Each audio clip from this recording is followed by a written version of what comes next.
building steam, it's time to break one for cover. That's gonna cover, that's gonna cash. Then we make the 100-yard dash to the window. I don't know what you thought. It's Ramon Scott, running so hot. Sports make money and we make money with sports money every single day. NFL, NHL, NCAA. Stay away from the juice, we might play a parlay. It's the morning steal. What? Ramon Scott, sports money. What? Wake your ass up and let's get to the money. Get to the money. You know how we do it.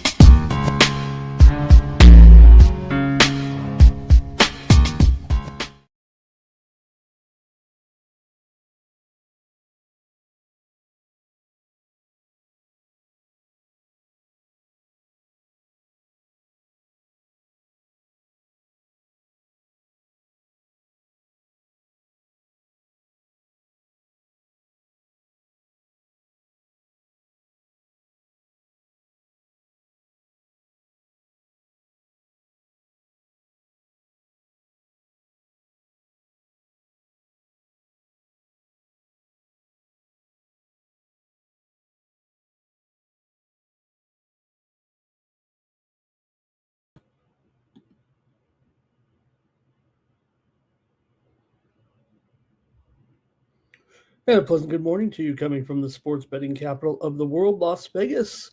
This is Ramon Scott, and welcome to the Morning Steam Show here for Monday, January 26th. We now know the participants in Super Bowl 55 after yesterday's great games here, including the companion coverage we had on the Sports Money Network here in conjunction with Razor Sharp picks yesterday after the Los Angeles Rams lost to the Seattle Seahawks. Seattle wins a shootout for the fourth quarter defensive stand, believe it or not, in the final clock trading drive to get to the Super Bowl in the NFC Championship game yesterday.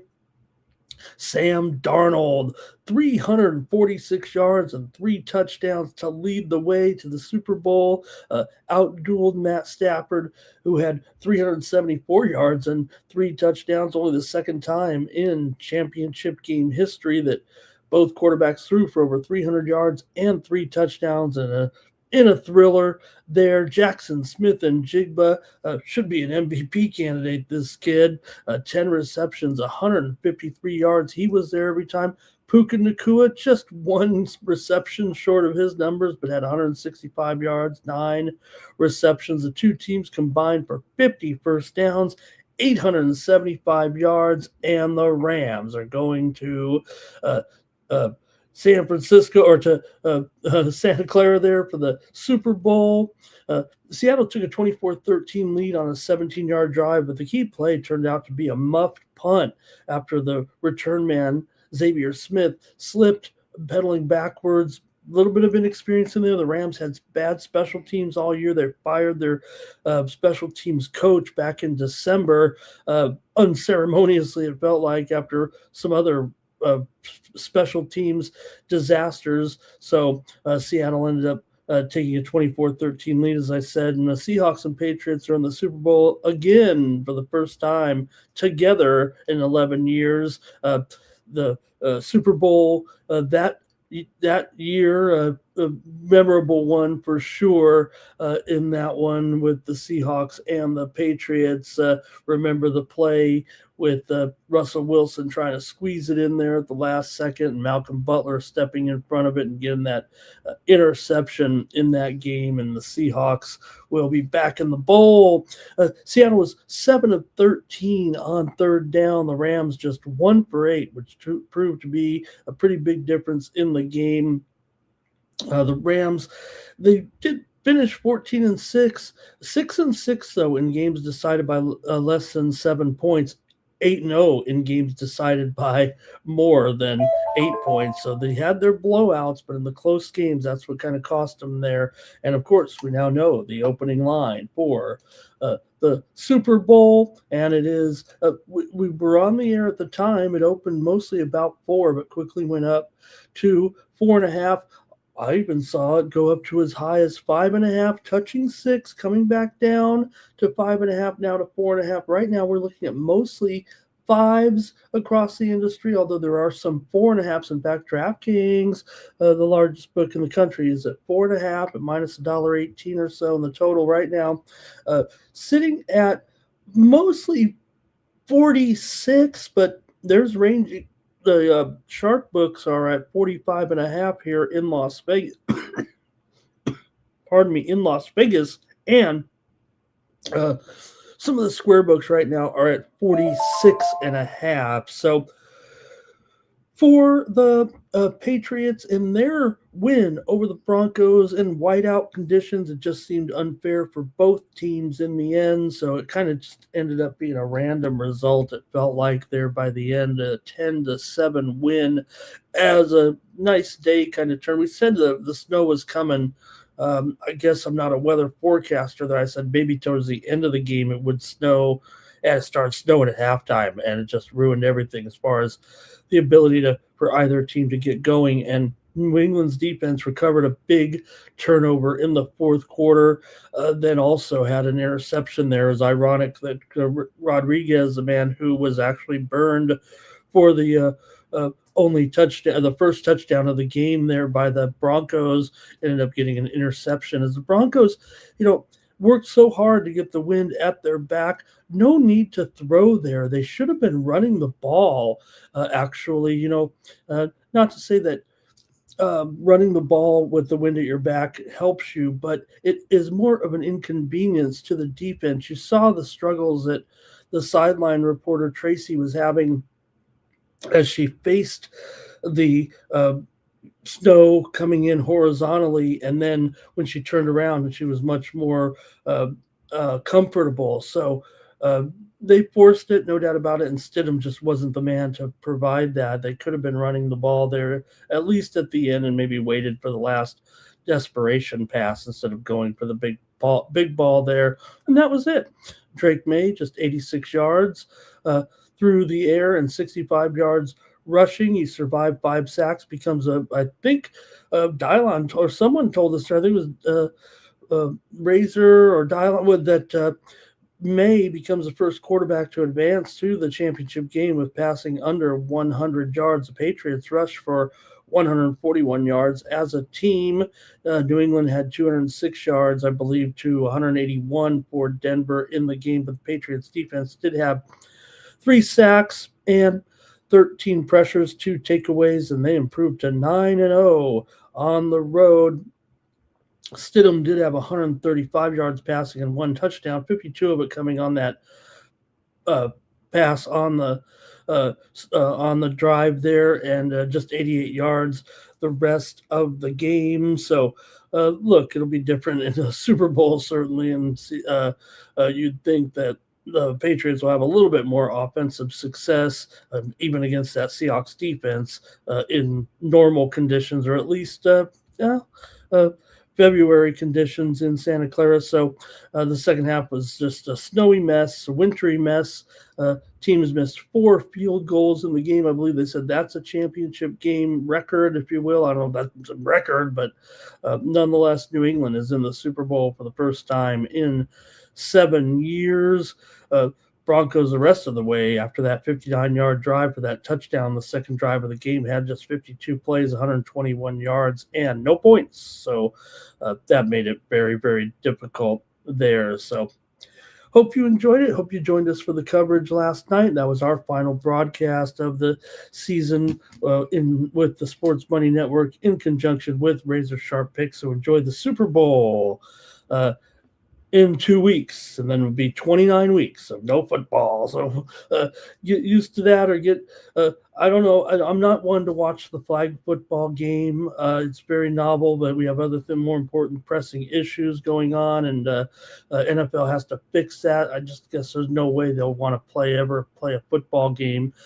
Might as well just have an award show. I don't know if anybody wants to watch the flag football. Maybe you do. Maybe you're going to bet on the flag football game, but I'm talking about the Pro Bowl there, and the players going to the Pro Bowl. I mean, how can you call it a real football game when the linemen don't even really play? These guys are themselves announced to the Pro Bowl. They don't get to play, but probably the linemen that don't want to play an extra football game. So I don't know. Some they still haven't fixed or figured out, but just a celebration, I guess, more of the NFL when they get there. I'm more interested in maybe in the awards shows. Hey, thanks for joining me here on the Morning Steam, and let's say hello to the folks in the chat as we get rolling here. Want to thank everybody for coming in this morning on a Monday. Look, we got a couple early NBA games today with some of the wintry weather going on. Hope you guys are warm. Hey, hope you're staying home from work actually watching me today. Maybe I'll have some record-setting numbers here as we do the show, but let me know where you are and if it's improving or if it's getting worse. I've been watching the Weather Channel here as well as some of the news channels. We know it was a crazy weekend and in the news, and we saw the game that was postponed there by the Warriors and the Timberwolves go off yesterday. Timberwolves getting a big win at home on Prince Night in Minneapolis, and they were able to play that game. They did have a scoreboard tribute that was pretty powerful in honor of the the nurse that was killed brutally there in that shooting incident on Saturday. But interestingly, despite a big crowd there at the game in winter conditions, no mention was made of the heroic federal agents that have done such a great job in enforcing the immigration policies of the current leadership in Washington. So a little bit unfair there, I thought. You'd think that those fans would also want to honor those agents, but not so. They were really in support big time of the way it was presented with the ceremony there. It actually looked pretty powerful, but you wonder if there would have been any support, if they would have been able to say, hey, thanks to those federal agents for doing such a good job at keeping those troublemakers off the streets, even though I thought they were supposed to be going after a different crowd.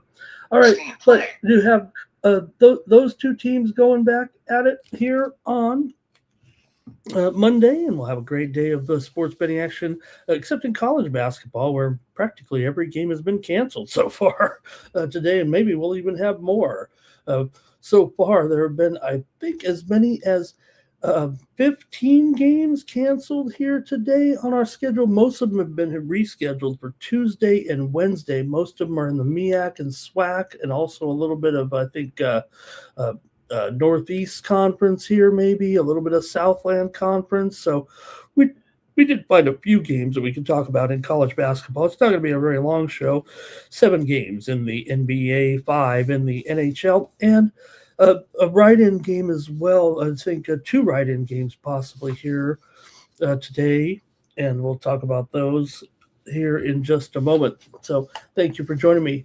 Hey, you can get more picks from me if you care to do so over at winnable.com/Ramon. I'm going to come in with hopefully a few plays today. It'll be a pretty light day in the betting world for sure, but subscribe to my picks over at winnable.com/Ramon, and you can use the promo code STEAM to save 20% off those premium pick packages with me over there.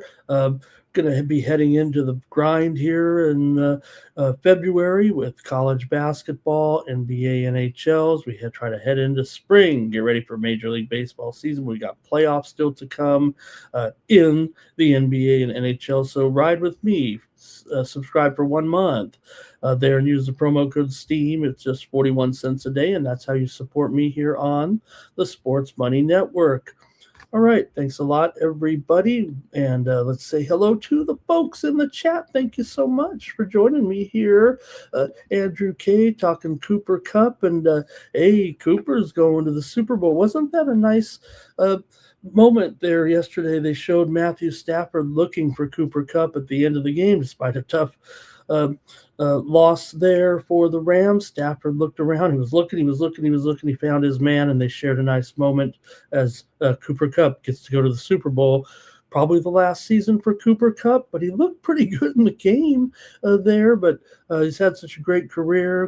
Good on him to make it. Bobby Mack is here today. Andrew K. real impressed with Drake May. Says should be the regular season and Super Bowl MVP there. And I'm not going to hold it against Stidham or May for their performances yesterday. That was just unfair. Denver will have a dome stadium in a few years, and you just wonder.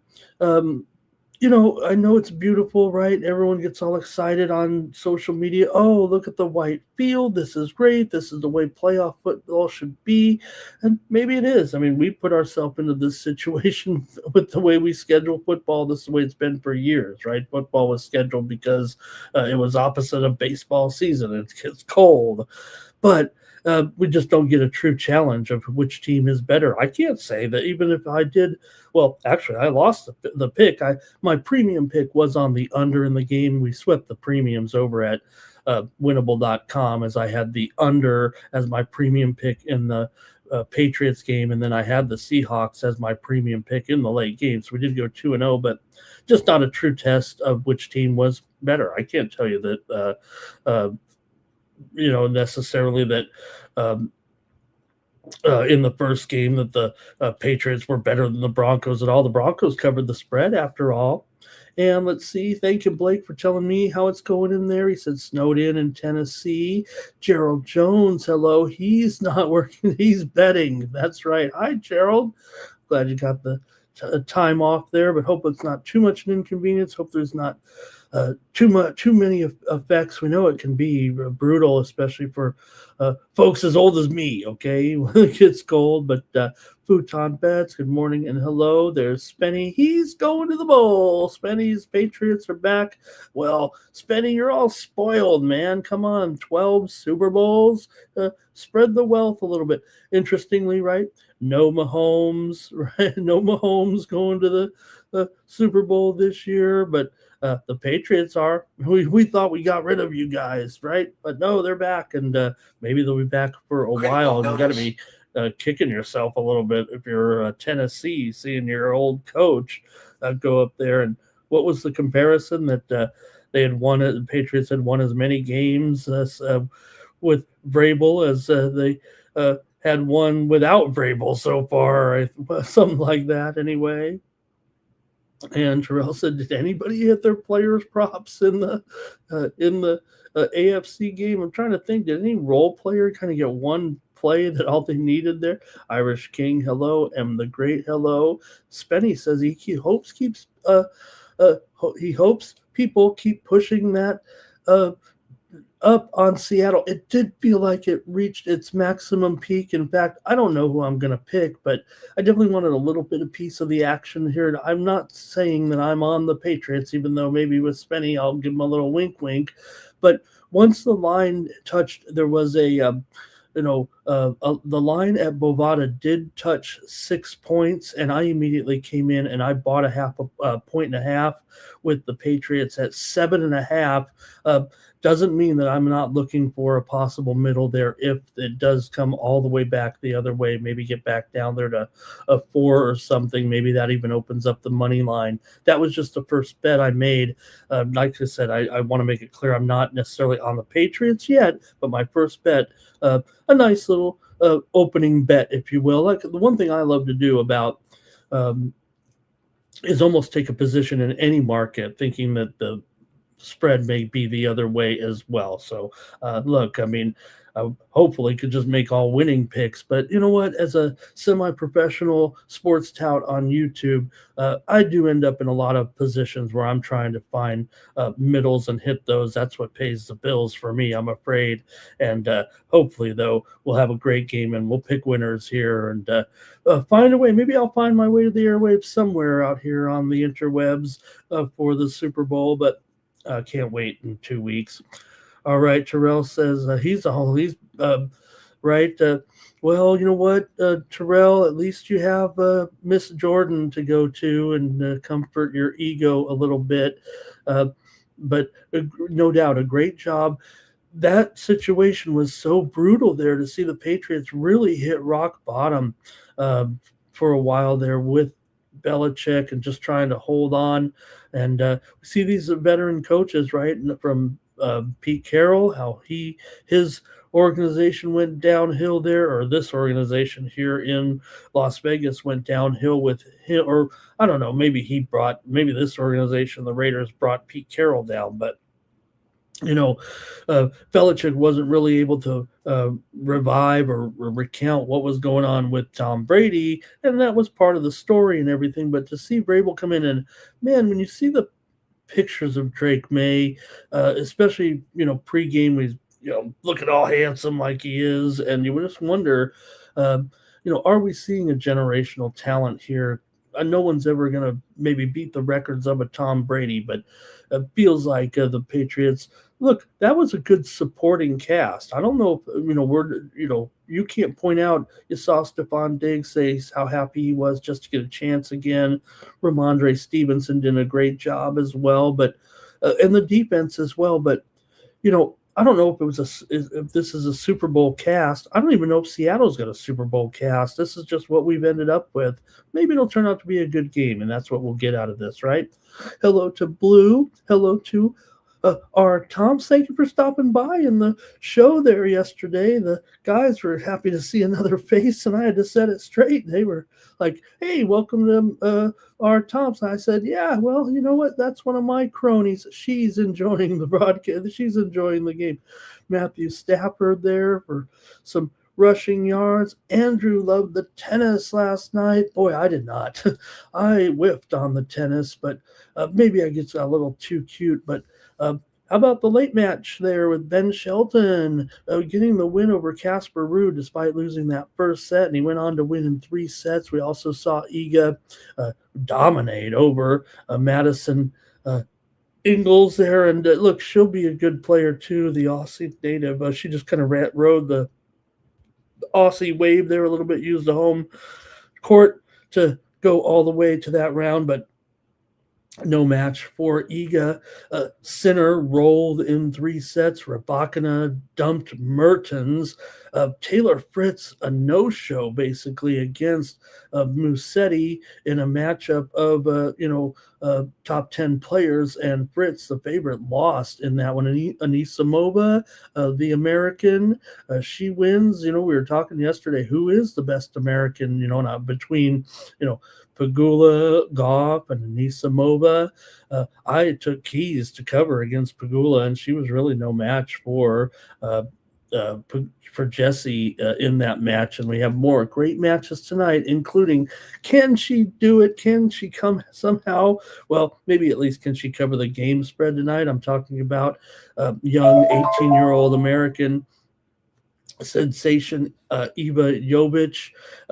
She is a $5 dog basically against Arena Sabalenka, but you know what? Maybe she can win a set. Maybe she can cover the game spread there. We'll see. Maybe I'll be a fool and take her here. I actually have her at 22-1 to win this tournament.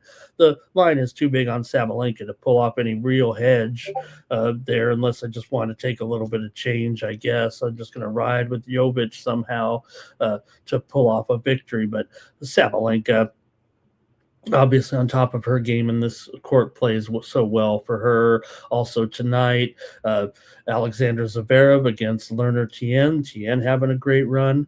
Probably a great featured match tonight between Coco Gauff and Svitolina there. And finally, it'll be Carlos Alcaraz and Alex de Minaur in that one. Carlos a minus 470 favorite, but some great action at the Australian Open.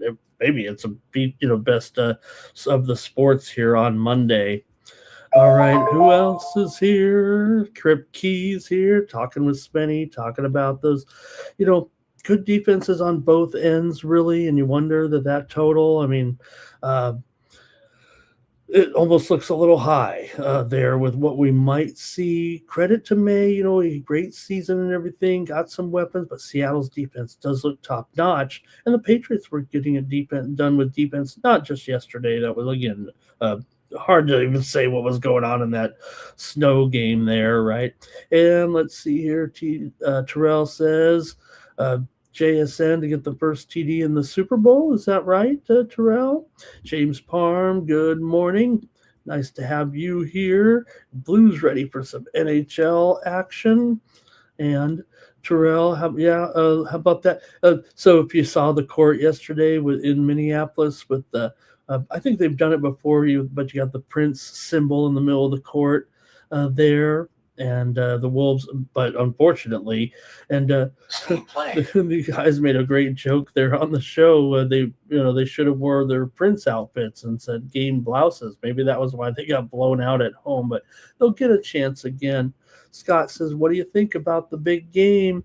Well, I'm like I said, I hope I got it clear there a little bit, Scott, with my bet in there in the game. Like I said, I bought some points. It's a Super Bowl, man. I'll be all over this game in different ways and different forms, but I'll make a real pick by the end. But again, I took the Patriots plus 7.5 in that game at minus 140 at Bovada for the first bet that I made there, and then I think I'm leaning under. I mean, uh, look, we got some nice offensive talent in this game, certainly. But again, do you really have any other than Jackson Smith and Jigba, of course? Uh, I don't know if there's really a lot of offensive talent in the game there. So May had a great season, but again, I think we can point to the schedule a little bit. Although there were some metrics out there that said the road for the Patriots was tougher than it looked.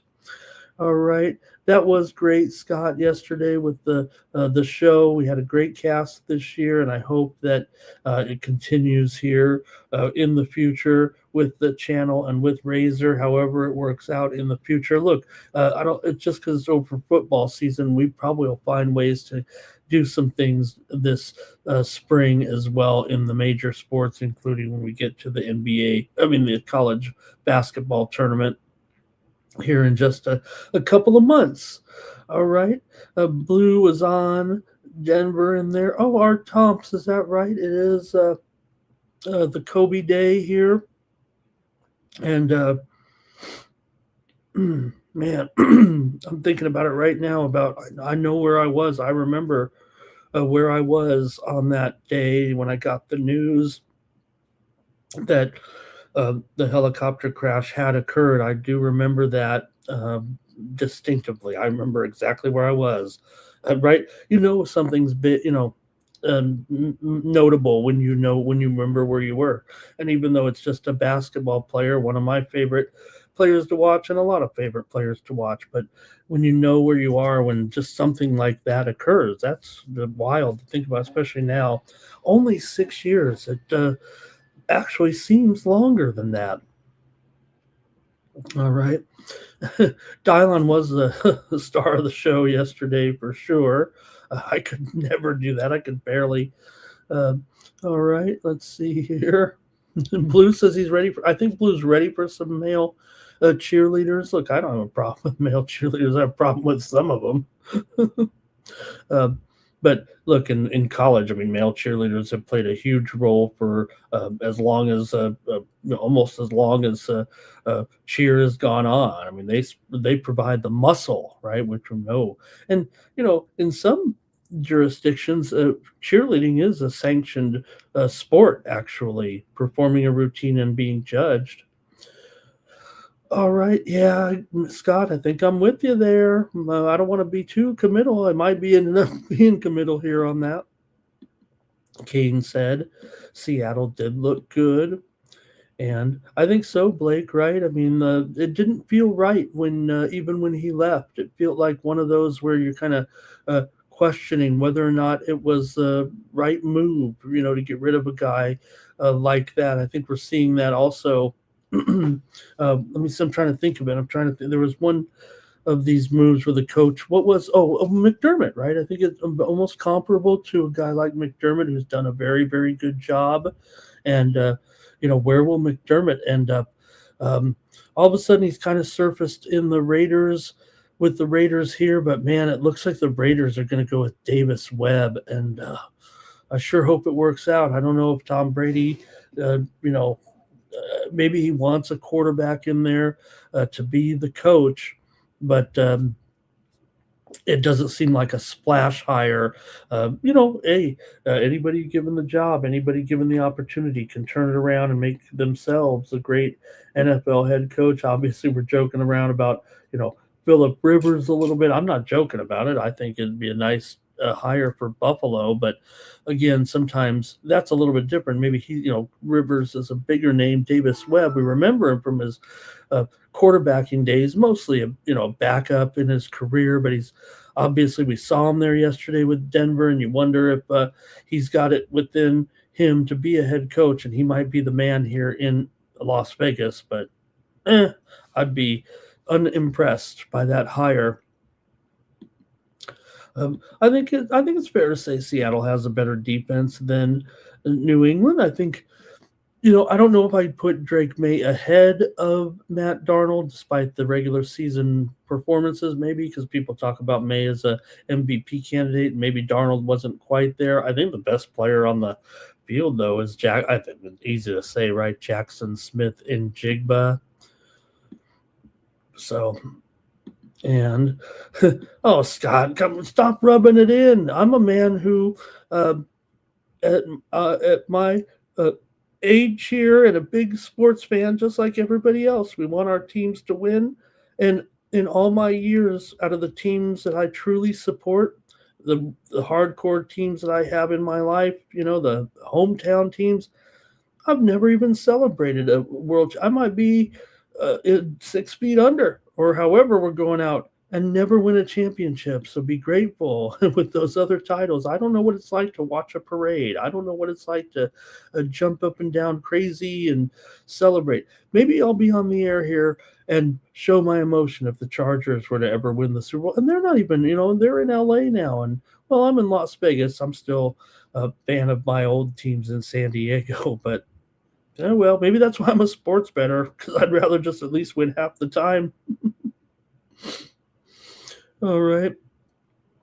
And Kane says it was an emotional game with Diggs and Hunter Henry in there. It was a great game there yesterday for the Patriots to win that one, even though, like I said, it got a little crazy. And what happened with the superimposed yard lines? Now, look, I saw it just like everybody else did. They turned it on there in that first series. It looked bigger and brighter than ever. It almost looked too thick, if you know what I mean, on those lines. And I'm like, man. And then I noticed, I said, wow, it's actually white this time and not in some previous attempts. And look, that technology has been used for before. In fact, it's been used for several years where the yard lines were superimposed. However, yesterday, when CBS kind of went to it for the first time on the first drive, there was some, kind of looked like Mike and his microphone, like the lines were making the players' legs disappear a little bit. At that time, Awful Announcing has reported that the decision was maybe made to scrap the lines because it was making the players' body parts kind of dissipate in the background. That's understandable, but when you have your announcers, Jim Nantz and Tony Romo, saying, all right, here we go with this important drive, and I don't even know what yard line the ball is. Obviously, it was either the 32 or the 37. We just couldn't tell, and they couldn't tell. If the equipment is working, they should at least have the yard markers on between plays, and then you could turn it off right as the snap comes. My thought was that maybe the cold conditions, maybe you're dealing with some computer equipment, and maybe it just started malfunctioning. It also has to do with sensors, I believe, around the field a little bit, kind of like when they spot the ball on the imaginary first down thing there, that it just went away. If CBS scrapped it just because of the problems it looked on, I think that's the wrong decision. You've got to know where the ball is, and this is the AFC Championship game, and I know I'm in the minority. Most of the people on the internet were like, let us watch the snow game, get the lines off there. But they don't have hundreds and hundreds and hundreds of dollars riding on the game, I don't think. They're just like, let us watch the game in the snow because it's so fun, and we don't even get a real winner because it's just some random shit. So just was disappointed that was going down, and especially after hearing that. But so CBS kind of, I don't know. They usually don't cave. That network usually doesn't cave to what the fans say. They cave to what the government says. Nowadays, that's flopped quickly. Gary's here as well. What a day for Gary. Look, I mean, so humble. He doesn't even ask for a victory lap. Pretty sure Gary crushed the game there yesterday. We were celebrating for Gary in the chat there. And Blue says the number's 3.5. He'll take it. Well, the number is 4.5 and even 5 out there at some books right now. So maybe Gary there. Blue says 3.5. And Cash Kane said, look, not only the challenge, right, for Vrabel, but even though this didn't work out at the end of the first half, right, there was that play where May waited and then did that slide there, right? And Vrabel was right there to call the timeout and allow for Borregales to get a kick. It didn't work out, but it showed his coaching there. Yes, to me, I don't know, is Vrabel the best coach this year? Both these two coaches have taken their team to the Super Bowl. Had a pretty good season as coaches, right? All right. Art Tom says, guys got pulled for the division foe, Seattle, with their former 49ers in the lineup. Hello to Damon in the chat today. And I agree, Spenny. I think the Patriots, there were some other things early on in the season that the Patriots have done that only Super Bowl caliber teams have done. So I won my bet that we made right here on the air, or not made, but I mean, I made the bet and then I said it on the air that I had the Patriots there at plus 475 to win the AFC Championship. That was about, I want to say, 10 weeks ago, no, a little more than that. Maybe it was 12 weeks ago or so when I took the Patriots to win the AFC. It was really after the it's hard. I can't remember now, unfortunately, what that moment was in the regular season. They had either a great streak or a great run or a great performance, and they were like, no team has done this. Or teams that do this have gone to the Super Bowl in X amount of years. And I was like, you know what? This Patriot team looks good. And that's when I bet them to win the AFC Championship there. I had some futures on some Super Bowl winners, but did have a nice score with the Patriots win the AFC Championship. So, yeah. And anything, Spinny, cut this part out of the comment out. We don't want to talk. Snowstorm now feels like the great equalizer. Look, I think even Stidham could have fared a little bit better don't tell me Spenny and everybody else, or maybe you could say you were still confident. I'm making a joke, but after that big pass, you're like, hey, maybe Stidham is the snow meister here throwing that. It was a beautiful pass. It was really the best. It was the best play of the game. Actually, was turned in by the Broncos on that long pass. A game that didn't have any good plays, pretty much. Personal accounts here today, and yeah, you know what, Gary, and you know when you see Medvedev and he goes with has a terrible run in that, you know, and I think his statistics actually show that that's not his best type of opponent. Personal account had a monster day there, and hello to D Money. We're going to do our previews here, everybody. Josh is here. Why are the 76ers on at 2 Eastern, and how are they underdogs, right? Well, Josh, I think just like the other games we've seen that we're seeing some games moved up in either a court avoidance of the weather or just the logistics of it, maybe getting to the next city too for some of the teams. Maybe they're still able to get those planes off the ground a little bit in some of the cities. I don't know exactly either. I didn't research them, but we do know that there are 2 games being played in the daytime, and good for us. We get some NBA in the daytime on a Monday, like we're making our own holiday here. But those are 2 time changes there, actually. And Spenny here, I think, is he talking about Drake May there? Look, this guy's got he's got the looks. He's got the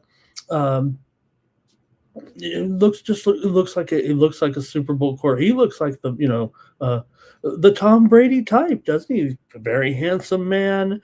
I'm not comparing Tom's wife to Ann Michael May, but she's got her own personality. She's already one of the biggest. Sometimes the wives become a big star, and Ann Michael May. I mean, she's one of the more popular wives in all of pro sports right now. I saw her doing a pizza review time with Portnoy there a few weeks ago, so I love that. I love pizza review time, mostly because I think I have the same pizza taste as uh, Portnoy. I like those uh, crispy New Haven thin crust style with a little bit of burn on that burn on that crust. I don't know if that's Ann Michael May's favorite though. She might like a cauliflower crust. All right. Blue complaining about the pilot and the Kobe crowd. Why do you have to do it now? Although, the investigation said they were a little bit rushed. Maybe Mamba was in a hurry to get to that tournament. All right. And let's see here. Just a terrible. And then the worst was the cops who took the pictures, right? What a bunch of jerks those guys were. All right. And good morning to Twisted here. We're spending some time talking football with you guys and some of the events from yesterday because we do have a kind of a short schedule here today. And let's see here. 9 Legacy. Who are the Raiders going to get there? All right. So many of these talk about teams that have never won championships. There, like I said, my Chargers, they made it to the Super Bowl one time, and at the time they suffered the worst defeat. When the Chargers went to the Super Bowl, they suffered the worst defeat in Super Bowl history at the time. There have since been worse defeats, but they did have the most points by a losing team at that time. They lost to the Niners. I think it was 51-29. Chargers lost that game. They actually got there on their own kind of cold weather miracle game on the road against Pittsburgh. They played great defense, ended up with like a desperation pass from Stan Humphries to Tony Martin, and then they knocked down a pass at the goal line to advance to the Super Bowl. I was beside myself as a young man at that point. I was in my 20s, but going to the Super Bowl, I couldn't believe it, and that was 30 years ago now, and I don't know if we ever go back. And the Padres have been to the World Series a couple of times, but they fell short in those. But still, one of the highlights of my life was going to the World Series in both cities. My mom went with my mom to Detroit as a youngster, just 15 years old. And that was still a great memory of going, getting to go to the other city and losing. But yeah, that was still something. Let's see here. Early NBA, ready to go. And Spanny, don't be rubbing it in now. Okay, we're going to come. Chargers be coming back here. Hopefully they make the right moves. I wouldn't mind McDaniel. I know that everybody makes fun of me for my support of McDaniel, but he might be the leading candidate right now to join the Chargers. If he doesn't get a head coaching job, there's a few jobs left, and we're going to see him get filled here shortly. Thank you to AOD being in here. And Terrell says, let's see, maybe there'll be a big trade, says Terrell in the NBA. And I think he's leaning to talking about Giannis. But also there may be a little bit of hesitancy right now with Giannis, right? He keeps getting injured right now with this calf injury. Now he's out 4 to 6 weeks here currently with that calf injury. So you can still trade a guy. We've seen injured guys get traded before, but I don't know if we have to worry about that. All right, thanks, you guys. I think we're rounding up the comments here. And I don't know if I would be shocked. I think, look, Seattle's a nice team, but and I don't know, like I've been saying for the last several weeks, so I thought the NFC was a lot better than the AFC, right? So that's what Blue says too. He took the AFC champs 8 weeks ago. And VAR 15 inches. I think I don't think I'm going to make it on all those props. Mike made me take over 25 inches there what was it? over. I don't know if it's 15 though, but some 25-1 shot on the snow on Kalshi. Let me see. I hope I can bring it up here and see. I know where to look for it. Like, you're like, how do you know how many inches of snow? But they actually said you go to the National Weather Service and you check. I think they said it was in the reading in Central Park. There was what you needed to decide, get the official Kalshi reading there. So I've got a bet on the snow in New York right now, thanks to Mikey Money. He said go over. I don't know if it's going to get over. It's kind of a long shot. I mean, the forecasts are a lot better than they used to be, so they're pretty accurate. Wasn't that so awesome though yesterday, Spenny too? I was talking to you here when they showed the comparison, and I even said it there. It was either on yesterday's morning steam or at the beginning of the broadcast that we did, where if the Patriots would have just beaten the Raiders in that game, and it would have been in New England as the home team, and they showed the comparison there mid-game with the Jim Nantz, and it was starting to snow, was already white on the field in Denver, but in New England, now I know they would have kept blowing the snow and shoveling it and keeping it low, but if you looked in the goal in the end zone, the snow on the stanchion that holds up the goalpost, it was like more than halfway. The snow must have been 3 feet deep there, if not more, on the field there in New England. So Bobby Mack says, and Michael May. Look, she's already a star, right? She's already got her own national shows too. So she may pass up Drake May as a big star. And Chris is going to try to make me sing the song, but I don't know if I can do it, Chris. Okay. Chris says he was living in San Diego at the time in La Mesa. Oh, that's awesome, Chris. I am from La Mesa. I went to Helix High School, so I'm a La Mason. I mean, I know I talk about some of my time in San Diego, and I spent most of my life or professional life in Lakeside, but I was in La Mesa at the time from I was 5 years old to about 13 or 14, right at the prime time of my youth, going over to the Helix High School. And I loved Helix High School so much that even after we moved to Santee, I still drove to Helix once I got a car because I thought Helix was the best.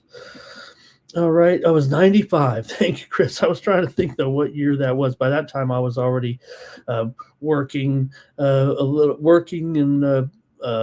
was working in the sports bar stuff at that time. All right. And Seth, I think he was at the Q, is what he was saying there with us there at the Q at the time. All right, how much are those Super Bowl tickets? Oh my goodness, here it doesn't seem like the most expensive ticket in Super Bowl history, but great matchup, sure. And there he was. Chargers upset the Steelers. It was Tony Martin, Terrell, that caught that ball. Deep pass down the right sideline just as he was getting into the end zone there in that one. Blue says, don't forget the Tuck Rule game with the Patriots and the Raiders, too. Great memory there. You guys are great today. Great day to share some memories after, definitely a tough weekend emotionally for a lot of people.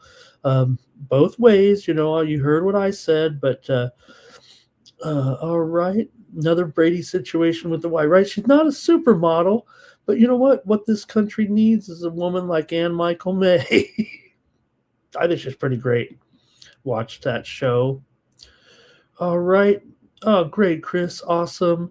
54th and El Cajon. You know what I'm talking about right there. Yeah, that's a few blocks away. That's about, about 20 blocks away from Helix down there. Right there, though, El Cajon Boulevard, right in the heart of there. Mm-hmm. All right, great. It's great to have you guys, and glad you guys are watching me here. I've completed all. Oh, Guido's here. I think Guido, hello. Thank you for being here. All right, everyone. Don't forget, if you commented here in the chat, you're going to be eligible to win those picks from me. Hopefully, I'll pick it up in tennis tonight. Like I said, did sweep the football games, but man, I wanted to win there a little bit in the tennis last night, man. But do have some great tennis action here tonight as well. I'm trying to find my pick on the snow here if I can find it. Steam play. Let's get to a little bit of steam here. Let's get the show going. Enough down memory lane. You guys are here for some picks today. But you know what? If you're here today, maybe you're not all about the picks. Maybe you're about listening to Ramon. Fairleigh Dickinson is getting steamed right now as our steam movie. Heard a few others come in, but I'll mention them here. Kind of a slow day. We got all this steam rolling in. So Fairleigh Dickinson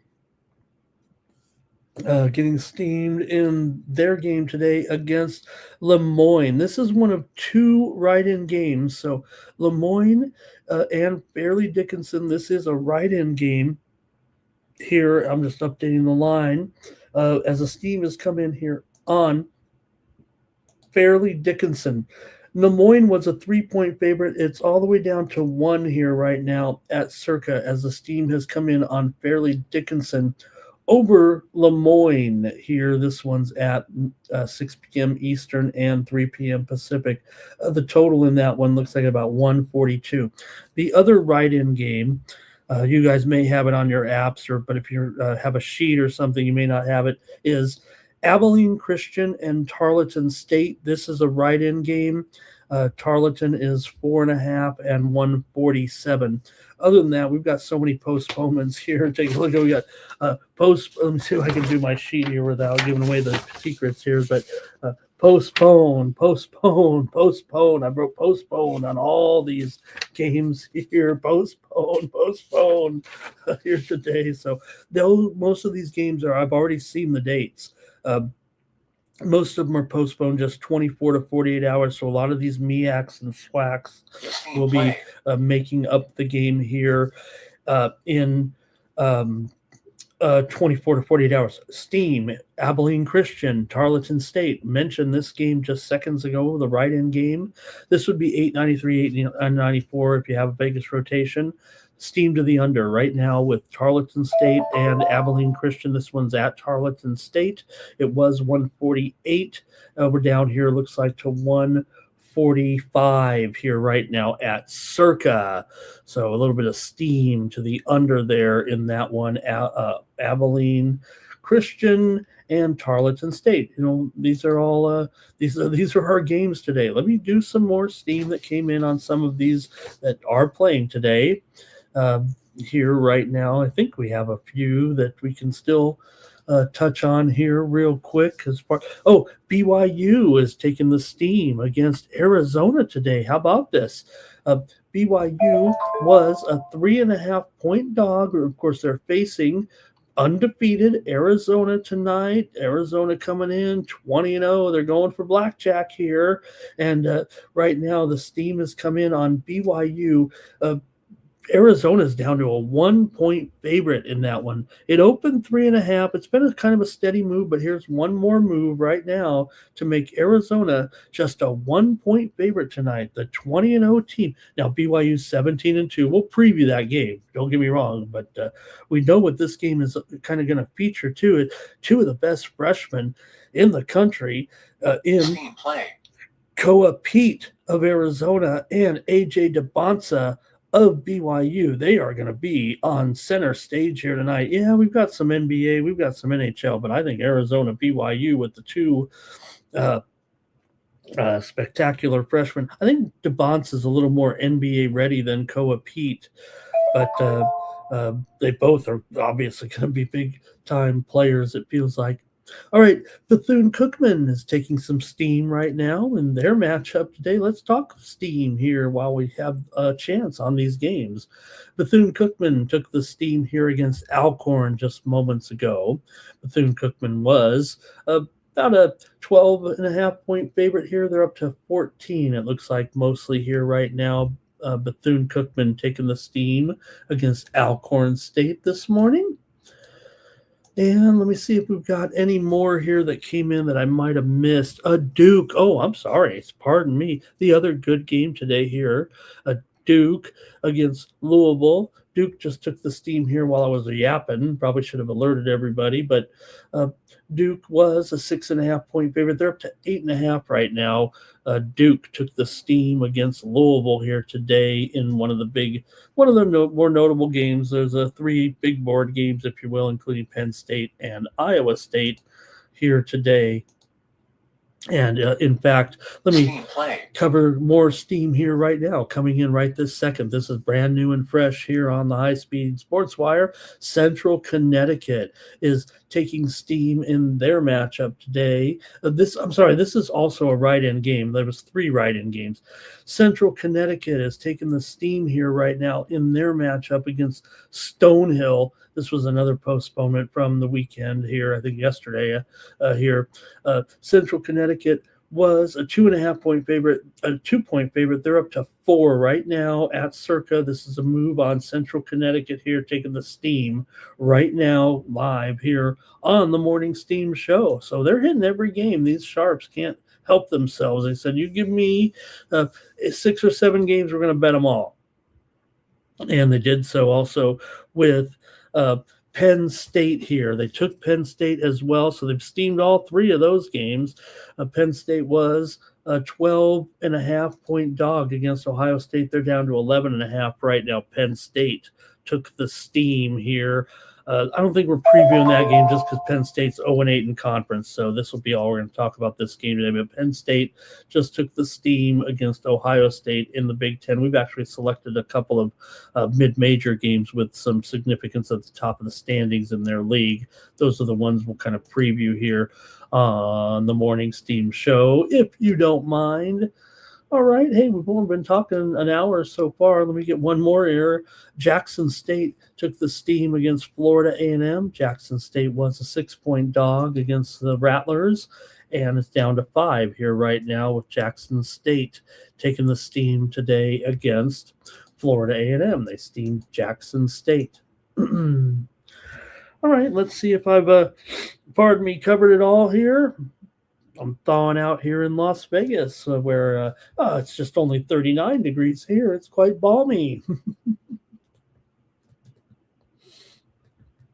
here right now. Okay, let's see if there are any more, then we'll start our previews here. Okay, let's go. Any more comments? We're going to go. Seth talking Tarleton there. Fam Mart, that was all the style for you guys. All right. Cookman for Weedo in there. Hello to Josh David Brown. Happy Australia Day. Wow, is it Australia? Okay. I always tease Josh with all my Australia. I did not know it was Australia Day, but I was watching a game there last night. That was a blowout. There last night as the Illawarra Hawks beat Brisbane Bullets. Spencer, let's see. He's ready to talk about those early games. He's got some props ready for us. I think he's saying, get on with it, Ramon. Let's go. Let's talk the props and we can get those out there. All right. And there's Spenny with a few more. Let's go. Let's talk about the game. So Spenny's also, thank you, Noli. Here he says, take only 8 games. We got Noli in here. Check it out right now. He talked about it there with FDU and Stonehill. Game total under there. Thank you to Noli talking about that write-in game we just talked about there. All right. And let me see if I can get that game time there with that one. It is at 7 p.m. Eastern, 4 p.m. Pacific. Most of those games are. It is 1:30. It's down to 133.5 here at a lot of books. So Noli's hitting that steam out there. Chris, once again, thank you. And I think we're ready to go. Here we go. Let's go to the NBA. We do have 2 games in the NBA today. 2 games in the daytime. NBA today, meaning the daytime. These games were moved up for various reasons. Like I said, I didn't look to see why, actually. I know probably why. I'm pretty sure these are the weather related, but I'm not sure if the teams may have to make sure they're getting out of town too there, and maybe just some of the logistics as well. So let's go to it. Let's start it off with the Pacers taking on the Hawks. NBA action here for Monday. This one now, as we said, hey, we've got some daytime action. This one's at 1:40 p.m. Eastern, 10:40 a.m. Pacific with the Hawks. We are starting to see some 6.5s here in this game. We did just get an injury update in the game as well. Matterin is upgraded here to questionable. There is a good chance that Matterin could make this game today. He's still questionable, but his status has been upgraded here rapidly, and he may make this lineup here right now. Good news for the Pacers. They could use Matterin back. He's missed a few games here. I don't know if it was a sprain or a fracture, but he's definitely missed a couple of weeks with that injury, and he could be back in the lineup here today. Quentin Jackson questionable for Atlanta, still fighting some injuries in the front court with Ricochet and Porzingis, but this is the main news with Matterin here, possibly set to return. Atlanta's won 2 in a row, coming in right now with wins over Phoenix and Memphis here of late for Indiana. They're coming in off of a win over OKC. Remember, they upset Oklahoma City in a rematch of the NBA Finals. Good on Indiana. Again, they're having a few moments like they're starting to come back, but that stopped a 3-game losing streak again. But Atlanta, this has been the bugaboo for Atlanta being a home favorite this year. This is really not their best role at all. They're just 7-14 against the spread as a favorite, and 8-13 against the spread at home. Meanwhile, though, Indiana's 9-13 against the spread on the road. However, they are 20-19 against the spread as an underdog. So maybe you could look to the Pacers here. The Hawks have been such a poor cover, really. Indiana's also 7-15 to the under on the road, and Atlanta's 9-12 to the under at home, and they've been going under pretty much exclusively of late. Atlanta's gone under in 7 of their last 10 games. Indiana's gone under in 8 of their last 10 games, and Indiana's also 15-24 to the under as an underdog. 16 of the last 19 meetings, however, between these two fairly frequent opponents have gone over. Indiana's just 1-4 against the spread in their last 5 games against the Hawks overall. So Hawks trying to find a little bit of momentum with this 2-game winning streak here. Indiana's coming in off of a win that was on one indication. It could be that Indiana is making some strides here finally, or it could be that was such a big game against Oklahoma State. Maybe they could have a immediate letdown. They've been playing a tough schedule here of late. They played those losses were to Detroit, Philadelphia, and Boston before they knocked off OKC. All those games were on the road. This game's on the road as well, their 5th straight game, and the logistics are a little bit messed up here, right? Got to play a day game here. Maybe that wasn't expected. They probably have known now I think we've known for 24 hours or so that this would be a day game. What does it help? Does it benefit? I don't know. Let me hear from you in the chat. Indiana's just 2-4 against the spread. Their last 6 overall. They've dropped 15 of 20 here of late. Atlanta's lost 4 of their last 6 and haven't covered in those games. So let me go to the chat and hear from you. We're underway on the Morning Steam Show here. And let's go to the chat all-stars.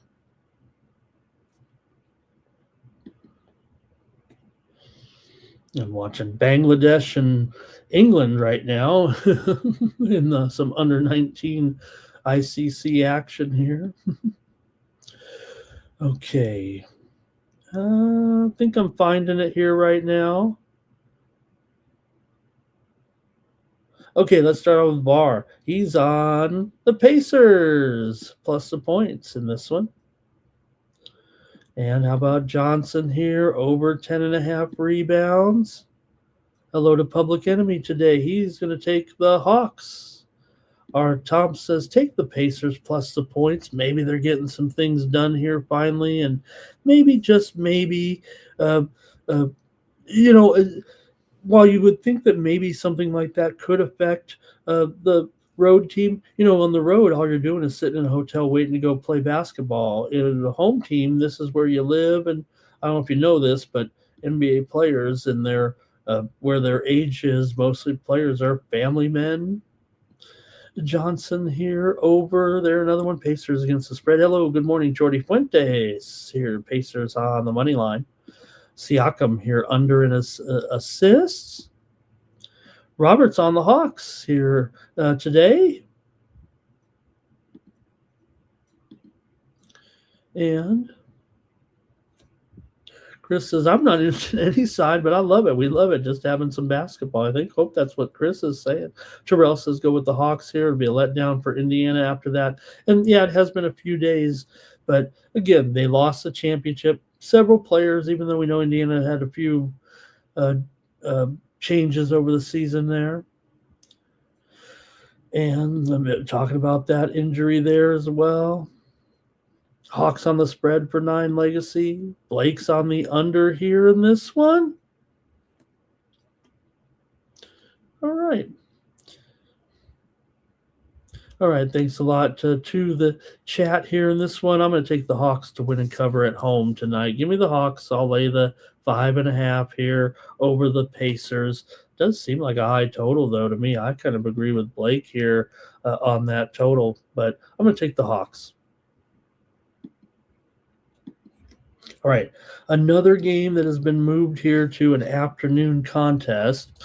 This one will be at 3:10 Eastern. I say afternoon. There's late afternoon here in Charlotte. We know Charlotte's been having this cold spell, of course, as well. So they are favored here now by 2. This one's definitely gone down to 2 at the sharp books, mostly 2.5 everywhere else, 227.5 in their matchup with the Sixers here today in Charlotte. Philadelphia coming in here 24-20. They've been alternating wins and losses here for about the last week and a half. They are coming in off of a loss to New York, 112-109 at home. They were getting 1.5, did not cover despite a close, tight game. For Charlotte, they've won 2 in a row, albeit over Orlando and Washington here. They actually didn't cover against Washington. They were laying 11.5. I took Washington in that game, citing the big spread.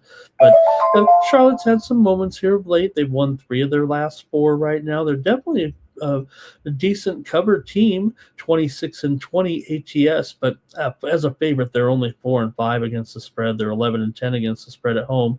The team that has kind of been the good spread team on the road is the Philadelphia 76ers. In fact, they're 14-4 against the spread on the road, one of the better records in the league against the spread away from home. They're also 25-18 against the spread overall. So we know Philly's been doing a nice job here. They don't win as an underdog. Usually they're getting more points than this. They're actually 6-13 straight up as a dog. So that does make it a little bit trickier here.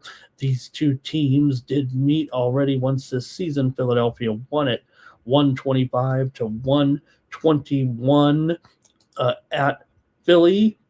Paul George is out of this game. Joel Embiid is out of this game. Those are the reports right now. These are rest days, I believe, for the pair here. So, look, are they mailing this one in, or is it a case, like we said, we kind of like when those two guys are out, right? We get a better effort. We get a more hungry effort from the Sixers, don't we? KJ Simpson is out for the Hornets. We can go to the chat if you'd like in this one and see what you got with Sixers here taking on Charlotte. Now, the Sixers have won 10 straight meetings against the Charlotte Hornets, including 5 straight meetings here in Charlotte. So it's a one-sided series. You could say that Embiid, I didn't look to see which games he played and didn't play in, but nonetheless, the Sixers have had these guys' number here. So, I don't know if we maybe combine it. Hey, we don't have PG and Embiid. We get a Sixers team that's hungrier. They played better. Hornets, yeah, they're still just 18-28 overall, despite this recent success. They've won 4 of their last 6 overall and covered the spread in 12 of their last 18. However, they are just 1-5 straight up at home in their last 5 games. Philadelphia, meanwhile, has gone 5-1 against the spread in their last 6 games on the road.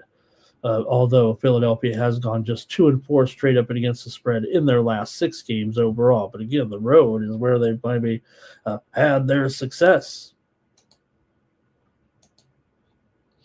We can go to the chat here right now and see what you guys have. I don't know if there's a lot of Charlotte's mostly an under team this year, 19-27 to the under and 8-13 to the under at home. I think that's probably where I'd be headed here. It was 230, I think, early on. It's kind of moved down here to 227. I'll probably take the under, but let's see what you have in the chat. In this one, Public Enemy is going to start this one off there, I believe, with the Hornets -3. Let's see here. Oubre over in his PRA for Chris. Also, he likes the Sixers just to win on them. Take him on the money line. Our Tom's on the Hornets. Far is on the under here. Blue says Hornets team total over. Robert's on the Sixers. This one's all over the place, I think, huh? Let's see here. Spenny says got PJ to go with his rebounds and assists. Over in his rebounds and assists there to ladder him up a little bit. Thank you to Spenny. Chris says Kneppel. Maybe just he's getting a lot of public play here in this one. And right, Chris, we know that this is everything that we don't like about pro basketball, but all right, Blake says Sixers on the money line. Spenny says Kneppel likes it on his rebounds and maybe a double-double. 9 Legacy on the spread. And Chris says the NBA, that's going to hurt them if they.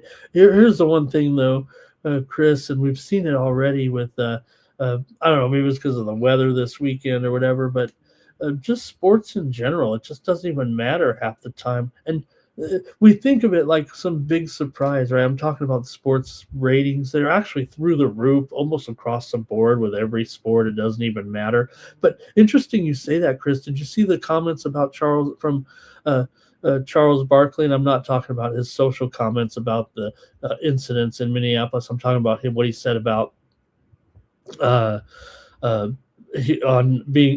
they had the broadcast there on the inside the NBA. He says, and funny you think about it, he said we've been off for too long. We've been off for 2 months, and basically he was just calling out ESPN, saying, why isn't our show on more? I want to work more.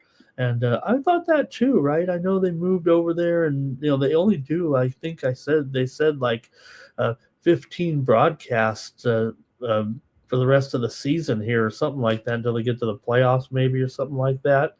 So maybe those guys are getting a little old. A lot of people were critical, saying the show's really lost its edge. Jordy on the Sixers, and also Jordy said the bat, right? But we all watched, Jordy.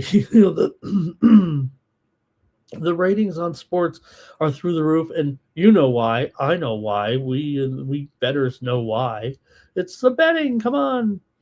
And also, we think of betting. Oh, it's only legal in these states. There's betting in every state now. The way the lines are delivered on Kalshi, there's no excuses. Kalshi and Polymarket. We saw Polymarket all over that UFC there.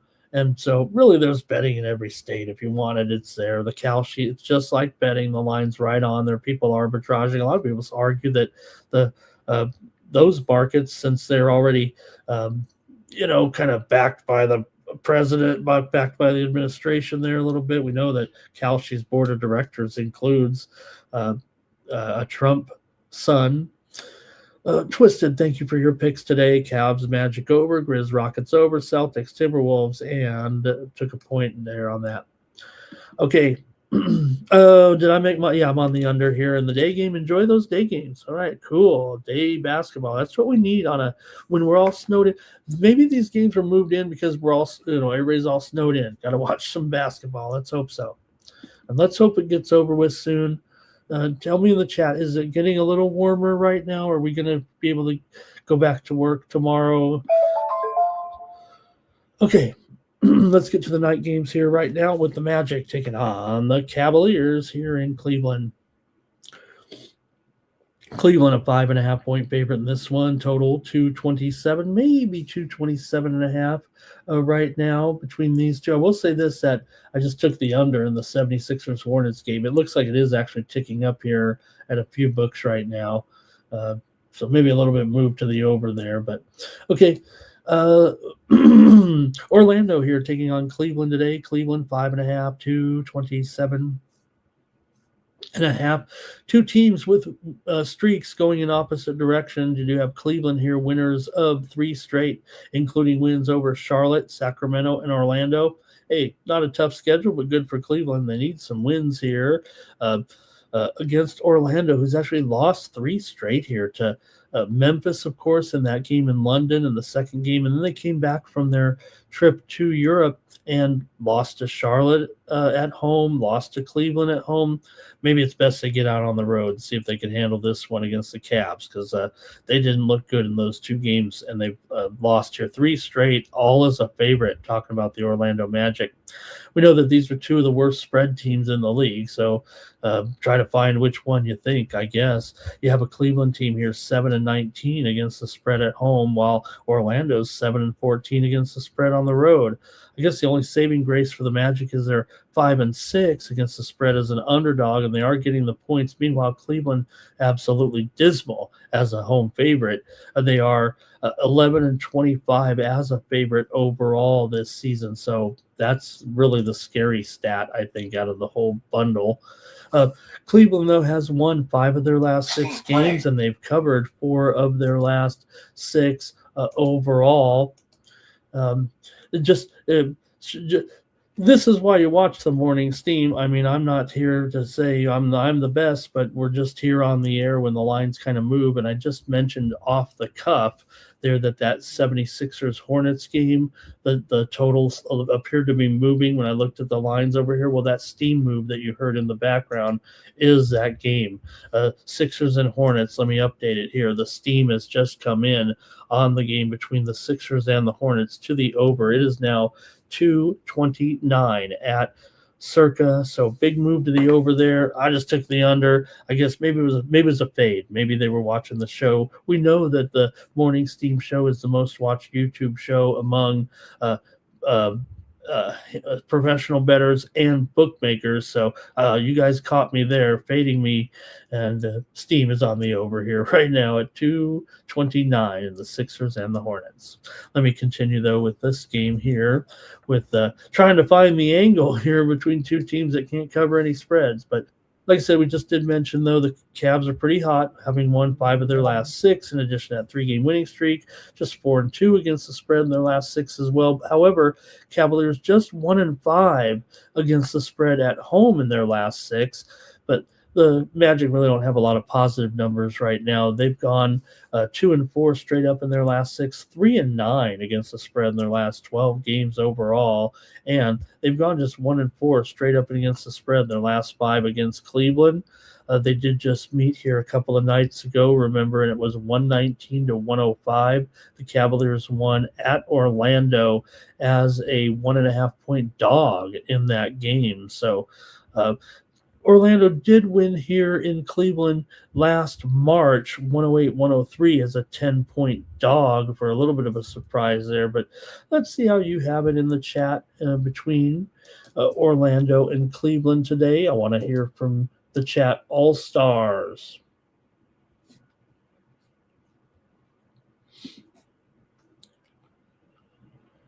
Okay, here we go.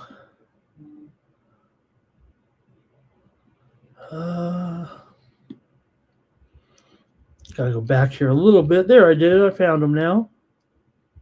Thank you for the updates here. I want to see these. Look, we're even down in Austin here. That's how deep that cold front has run. We saw Dallas get stuck on the tarmac there a little bit. They couldn't leave town yesterday there. And that they couldn't get to Milwaukee, couldn't get on their plane to Milwaukee. We saw Memphis also with a postponement. Twisted said maybe it's warming up in Charlotte, melting that snow a little bit. Here's Spenny likes Bancaro for a double-double. And he also says Spider here, 5 rebounds, 5 assists. Public Enemy on the Cavs. there in that game. I'll pop that one up there. But okay, Stan Don Biz is here today. Hi, Stan. Blue Cavs money line. I might have missed these plays there. Let's see here. Chris says doesn't trust Cleveland every time with Spider. They lay an egg. Vara's on Cleveland. 9 Legacies on the Magic here. All right. Weedy says nothing I can say good about the Magic here right now. Just not looking good. Personal accounts on the Cavs. Robert here's on the Cavs. Blake is on the Magic. And let's see here. The game you can get in for $2.40. Is that true, Terrell? Okay. And Markel says, will any games get canceled? I don't think Minnesota game will get canceled tonight. We'll talk about it. I mean, this played in that arena yesterday, so it is cold up there. I looked at the cold map. I think it's, 22 below or something. All right. Cavs money line here for Jordy. I think that's it. Okay. For me in this one, I'm going to take the under with Orlando and Cleveland. It seems I've just only been taking under here in the last 3 or 4 days. Kind of, boring, but we saw what happened yesterday. Almost every game went under, right? All but 2 went under yesterday. Hey, we did have some winners on the morning steam show yesterday. I had the Pistons over the Kings laying those big points, right? I also had the Pelicans plus the points against the Spurs. I also had the Raptors and the Thunder. Oh, I'm sorry. You know what? Bury the lead. I had the Thunder here, Raptors and Thunder to go under. I had the Heat and the Suns to go under, and I had the Clippers. I went 5-0 here on the morning steam in the NBA. Well, take that. Man, you'd think I'd be on here trying to pump myself up. All I could talk about my tennis losers. In fact, I'm perfectly honest here. The show picks on the show have been far better than the premiums. And maybe I should reverse them. Usually I pick the premiums first, set those aside, and then give all the other plays on the games, talk about every game. Maybe I got to do it backwards. Okay, Blake says cold in Tennessee. And all right, I guess that's it for that one. I'm taking the under now. I'm all fired up. I'm all motivated here now. Here with this one, and we'll see what goes on tonight. Let's continue on. Grizzlies taking on the Rockets here. NBA action for Monday night with the Rockets. Pretty big favorite here, double digits, favored by 10, and the total 224. It's probably gone down to 10 here at pretty much every book. I think it needs to be updated. Don't see really any 10.5s. Total mostly 224.5, so that looks right. With Houston coming in here 27-18. So Memphis, they were scheduled to play yesterday at home against Denver. That game was canceled, but they were obviously able to get out of town here and get down to Houston, I think. We'll see. I imagine there still could be a cancellation or two. We'll try to keep you posted here on the show if anything like that goes down. So for the Rockets here, still playing pretty well. They're in here off of a win. They're on a pretty good run here currently. They beat Detroit 111-104 at Detroit as a 4.5-point dog. They did lose at Philadelphia, but before that, they were on a brief winning streak at home. Were the Rockets. They've had some pretty good moments here of late. For the Grizzlies, meanwhile, they are off of 2 straight losses to Atlanta and New Orleans at home after they returned home from that trip. I guess both teams that went over to Europe struggled, right? They both lost both their games here.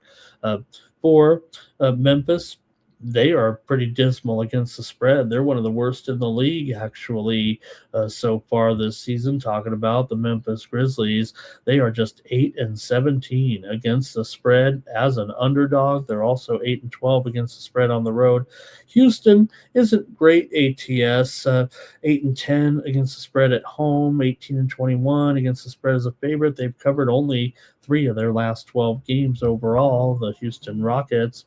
for the Rockets. They have won 4 of their last 5 coming in right now. Memphis is 3-9 straight up in their last 12. They've only covered one of the last 5 games against Houston overall. These teams did meet back in November in Memphis. Houston got the win, 124-119. They are a pretty big favorite here, obviously, but both teams are struggling. You really couldn't tell one way or the other.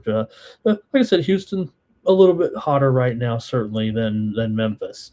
Memphis has gone over in 5 of their last 6 games, but Houston's gone under in 11 of their last 13 right now. Not only so, Houston going under, yes, Memphis over in 5 of their last 6, but on the road, they're 7-13 to the under here. Could I just take another under? Am I just going under on every game here on the Morning Steam Show again? Well, hey, if you're going to win all the games, I'll just do what my computer and my figures, and then we run them through the old last computer here to make sure. But sometimes I just go with what the computer, what the trends, and what everything says. And this one's looking like an under to me. Let's see what you guys have in the chat. Although that number is low, man. Let me see. Is it 224.5? Did I say it right? Yeah.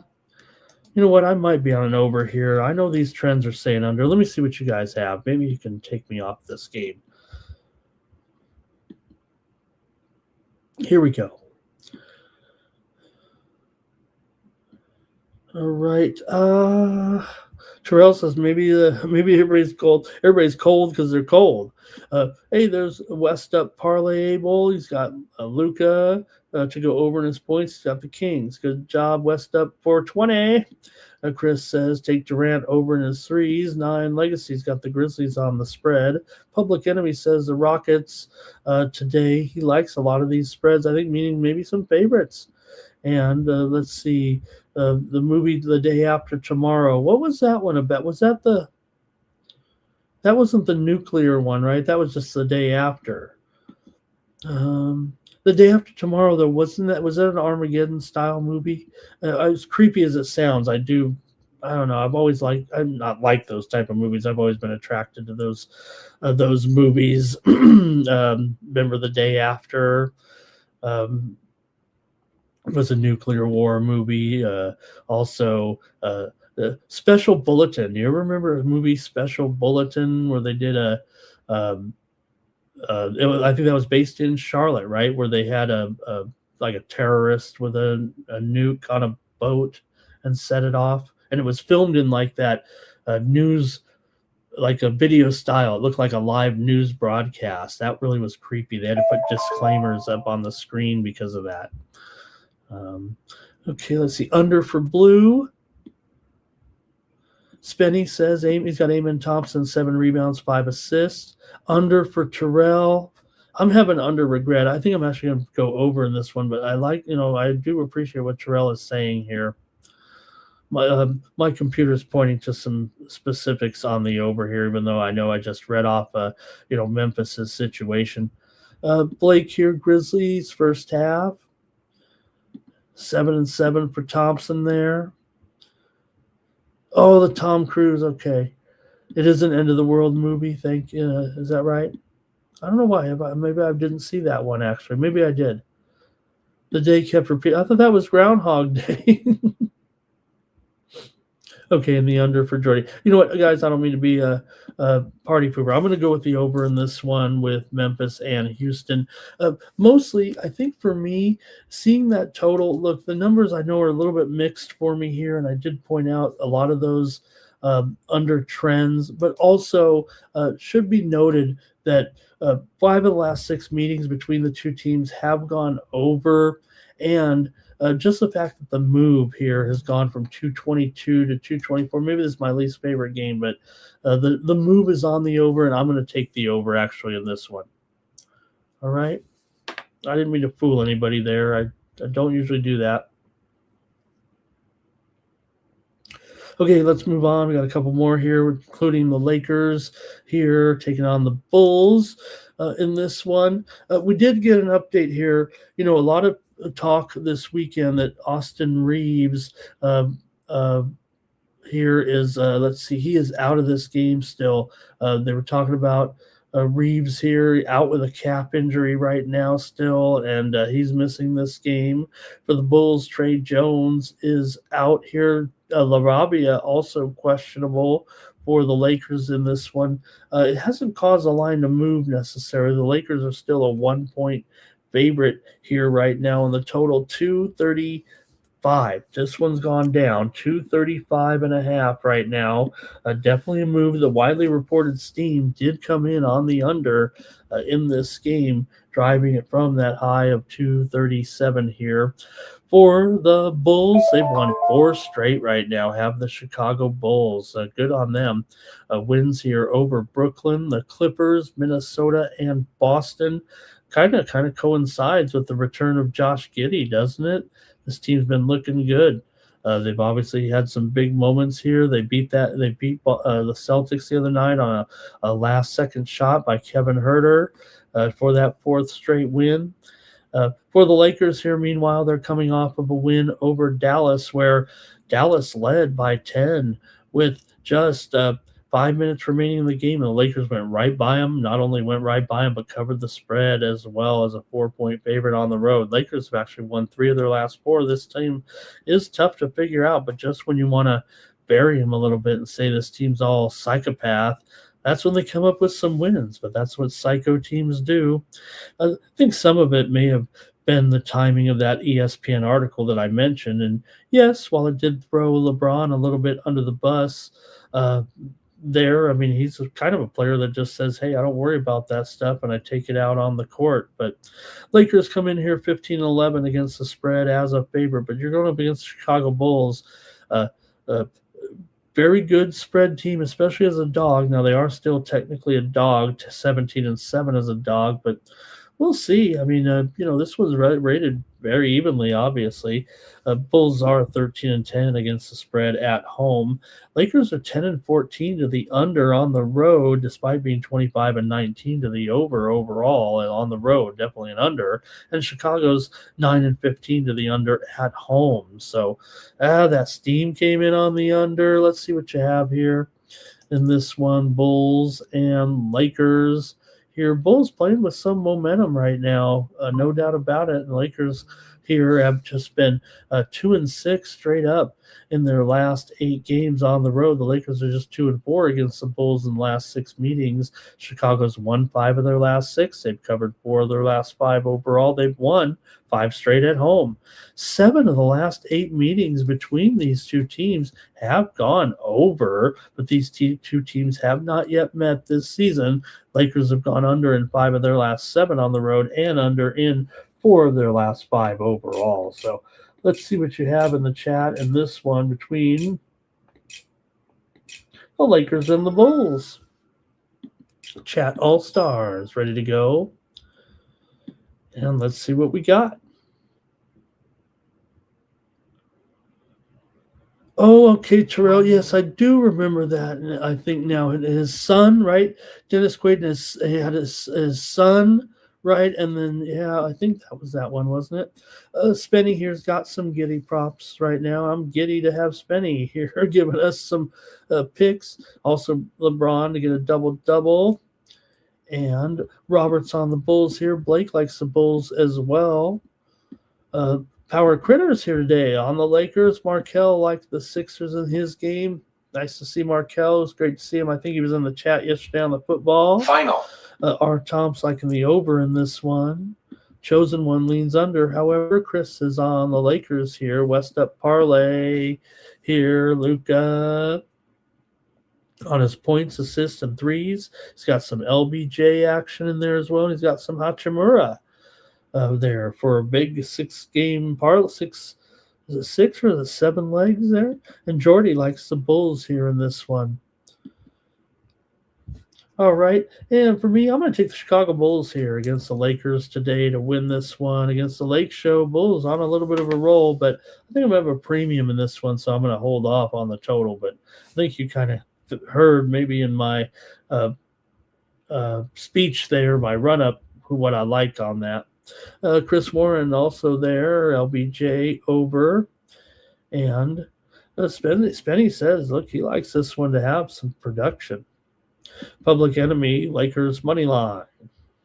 Markel says take Giddy on his PRA. I think he'd probably taken the over. Remember, if you don't specify here on the morning steam, I just give you the over because that's what everyone takes. I think Markel's on the over.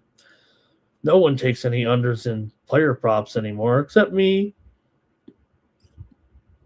I never did. Oh, wow. Terrell says this one a little bit cheaper than that, a little bit more expensive than that $2.40 game. Terrell's going to the game where the tickets are $99. I'm going to the game where it's $2.40. Okay, we just got the injury update here for this one between Portland and Boston just moments ago into the high-speed sports wire here. They did update us, and what did they say here? Luka Garza is questionable for Boston today, so not a big deal, but Minot is probable here today. Queta is questionable for Portland. Avija here is questionable in this one still. He's been having some back problems. Robert Williams, he's questionable in this one. And Reith is out for Portland. See what you have here in this one with the Boston Celtics, favored by 8, total 224.5. If anything, the move has kind of been on Portland overnight. I think it was 9 and now down to 8, showing some 8.5s here kind of across some books. Portland's been playing well. I mean, there's no doubt it now. I lost with them in that last game. They were on a winning streak, and I kind of got greedy with them and tried to take them there in the game against Toronto, but Toronto was able to get that win on the road, put it down. Toronto's looking good, aren't they? 110-98. Toronto looked pretty good there yesterday as well in that win over the lowly Thunder. I mean, come on. Thunder, no. Toronto beat them. Portland, though, here was hot. Did lose that game. I don't know if it's necessarily cooling them off. I mean, this looks like an interesting matchup, getting 8 points here. Look, Boston's been fine, but they did lose to Chicago last time out on that late three-pointer, and they also failed to cover against Brooklyn. We were on Brooklyn in that game at home, getting those 8.5 points from Boston. Portland, terrific underdog this year, 18-11 against the spread. Boston, 25-20 ATS, but just 10-10 ATS at home, 16-15 ATS as a favorite. So, look, Portland, yes, I think there may be some question about, hey, can they really go on the road against some decent teams here and be able to cover some numbers? We'll see about that, but they've been just fine here of late, winning 4 of their last 5 and covering 4 of their last 5. Boston's won 13 of 19 and covered 4 of their last 6 overall. Portland is just 1-5-1 against the spread in their last 7 games against Boston over the last 3 seasons. The two teams did play their first game of the season together in Portland. Portland won it 104-108. They were getting 6.5. They won outright. So, look, Boston maybe has dominated the series, but at least Portland got the cover last time, and Portland's obviously playing a lot better right now. I mean, we talked about them moving to 500, so great job. 10 of the last 13 meetings between these two teams have gone over, but just like we've been talking about, Boston's gone under in 6 of their last 8 games overall. They're 13-18 to the under as a favorite.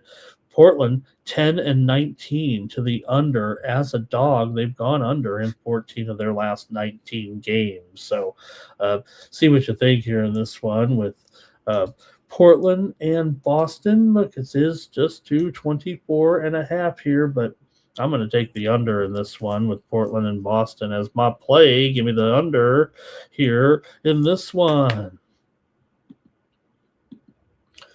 And let's see if anybody's interested here.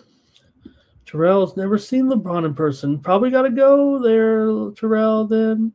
Markel on the Celtics. I haven't seen LeBron in many years. I did go to several Lakers games. I think I talked about that story this past week. I was very fortunate to have a friend who was the personal driver of Jim Buss. That's why I've kind of, interested in the Lakers situation, all that drama and everything, because as his personal driver, he would get the tickets and I'd get to go to the game and sit in some great seats at some Laker games for several years back when I was managing the sports bar. This was, 20 years ago or so, but I guess 15. It was within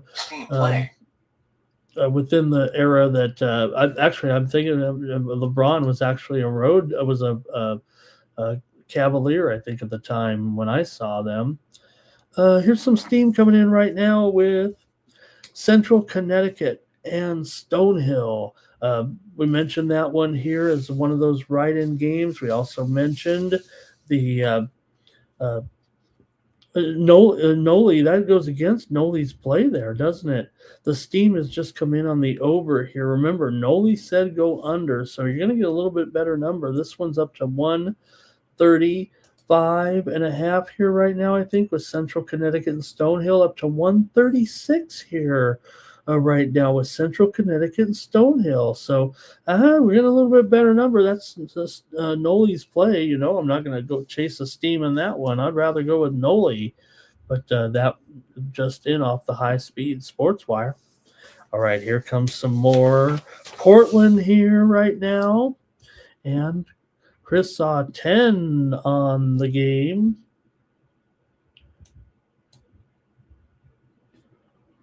All right, Power Critter liking Portland. Spenny's got Abija here. Like I said, I do question his status actually coming into this game, but Spenny got him here if he's in here. Take his props here over, despite the back injury right now. Nine Legacy says Bulls money line, Celtics on the spread. Spenny's got some Boston action here as well. Robert likes the Celtics in the first half there. Also, let's see, Andrew. Personal, yeah. Well, also he might have been a bookie customer of mine too. Maybe I took some money off of his tab to give me those great box seats.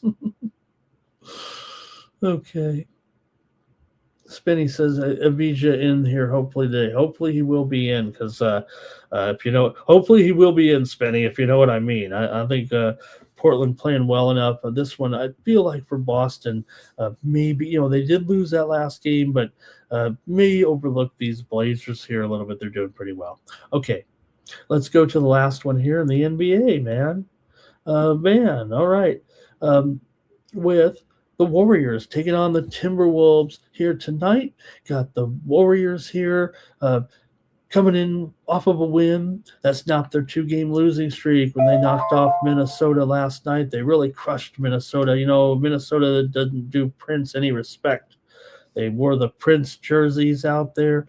But as we said on the show last night, game blouses. Why wouldn't they wear the blouses out there? That's what the problem was for Minnesota. They had the black and purple there, and we saw the Prince logo on the court. But it was Golden State that took it to them for a 26-point win there, snapping their 2-game losing streak. Minnesota's actually in quite the funk. They are on a losing streak, a real losing streak right now for the Timberwolves. Have actually dropped here right now 5 straight games, going just 1-4 against the spread. Their only cover was a road loss at San Antonio, 126-103 back on the 126-123 back on the 17th, getting 4.5 points. So Minnesota's the team in the funk. Here's the thing, though. So they played yesterday. The game was originally scheduled to be played Saturday. Gets postponed to Sunday. Minnesota comes out flat. Obviously, it might be a little bit tough. I mean, I don't want to bring the politics of it back in, but obviously there was many issues in Minneapolis. You've even seen players come out, both the NBA and some of the women. Saw the comments there from Breanna Stewart as well regarding the situation. So it hits these guys a little bit hard. Look, the one thing about basketball, you can say whatever you want in the chat about my politics in general. The NBA is no doubt left-leaning. I was tongue-in-cheek in my opening comments there, obviously, about the scenario there in Minnesota yesterday. So whether or not Minnesota came out flat because of that, the Warriors took it to them big time. I mean, they smashed them in that game. It was no contest there. The big moment was in the third quarter when the Warriors outscored the Timberwolves 38-17 to take control of the game. So you could say here, look, when that happens, when you got two good teams like this, you got a team struggling, this should be the scenario where Minnesota really bounces back and maybe crushes this team because of the way, pro sports works, the NBA works, and the fact that the Wolves are still a pretty good team right now. It's just that this is a losing streak, but still, the Warriors have covered just 2 of the last 6 meetings between the two teams overall. Golden State's gone over in 5 of their last 6. They've won 5 of their last 7 and covered 5 of their last 7. 4 of the last 6 meetings between the two teams have gone over, but Minnesota's gone under in 11 of their last 13 overall. There's 7-16 to the under at home, although Golden State is 14-9 to the over on the road. However, despite the fact that the Warriors are an over team on the road and an over team at all, overall at 28-19 to the over, they are just 5-7 to the under as an underdog. So the fact that Minnesota's been going under quite a bit here at home, and the fact that the Warriors, when they are an underdog, go under. Hey, look, yesterday's game was an under too, because of course the Timberwolves didn't score, but there was only 196 points scored in that game, and the total was 237. It is 5 points lower here today. I'm going to go under with the Warriors and the Timberwolves here in game 2 and figure maybe the Wolves could get it together today, return the favor, make it a split. This, despite the weird scheduling thing here with yesterday's game, it still was scheduled as 2 games in 3 nights. It just now is back-to-back games. This is a regularly scheduled game. So, often we see in some of these double dip games, one team wins one and one team wins another, especially when the teams are, I don't want to say equal. I think we agree. I think it's agreeable that maybe the Warriors are the better team. Again, they have almost similar records, right? The Warriors might be just 2 games ahead of them or so. So, again, enjoy it tonight there. And look, you can go back and look at that tribute to that man that was killed, and whether or not it affects players. I think it does affect NBA players more so than just average Joe. average right Joe. Okay, that's it. I'll take the under. Let's get your plays here, and we'll move on to some just college basketball here a little bit today. Just going to do a couple of games here, I think. Blake's on the under in this one, and here we go. Warriors on the spread for 9 Legacy. Right, Chris, poignant comment there from Chris. Look, I get accused of being left-leaning, of course. I mean, I am, but I'm kind of a news hound person a little bit, and I'm on some of the things that the administration does as far as international policy. A little torn up about some of the ways going about it. With the penalties, for certain things, but. I think there's some things that could be argued are okay by what the philosophy of the U.S. should be. I think it could. I think the U.S. should be the policeman of the world. I think we should be out there because we have the best fighting force in the world in our military, right? We know our true military, our true warriors that protect us from international these guys are incredible. No one in the world is like these guys here. So, I support those folks. Maybe not these folks, not the recruits. These are recruits out there basically that don't know what they're doing in a lot of these incidents. Okay. Yeah, great job. Yeah. And look, there's been criticism of this man in our chat for sure, but I stand by Kerr a lot of times. Remember, this is a man who his father was a victim of political violence. His father was murdered. Remember, when you're talking about Steve Kerr here, his father was murdered in the Middle East while he was a 15-year-old kid, getting ready for his college career, getting ready to graduate high school and go on to college at the University of Arizona. And his dad was a instructor in Lebanon and was basically a victim of political violence and was murdered when he was a kid. So I always, when Kerr comments on something, a lot of people say, tell him to be quiet. I actually listen. I think Kerr is awarded the opportunity to comment on certain situations because of his background. Robert here is on the under. And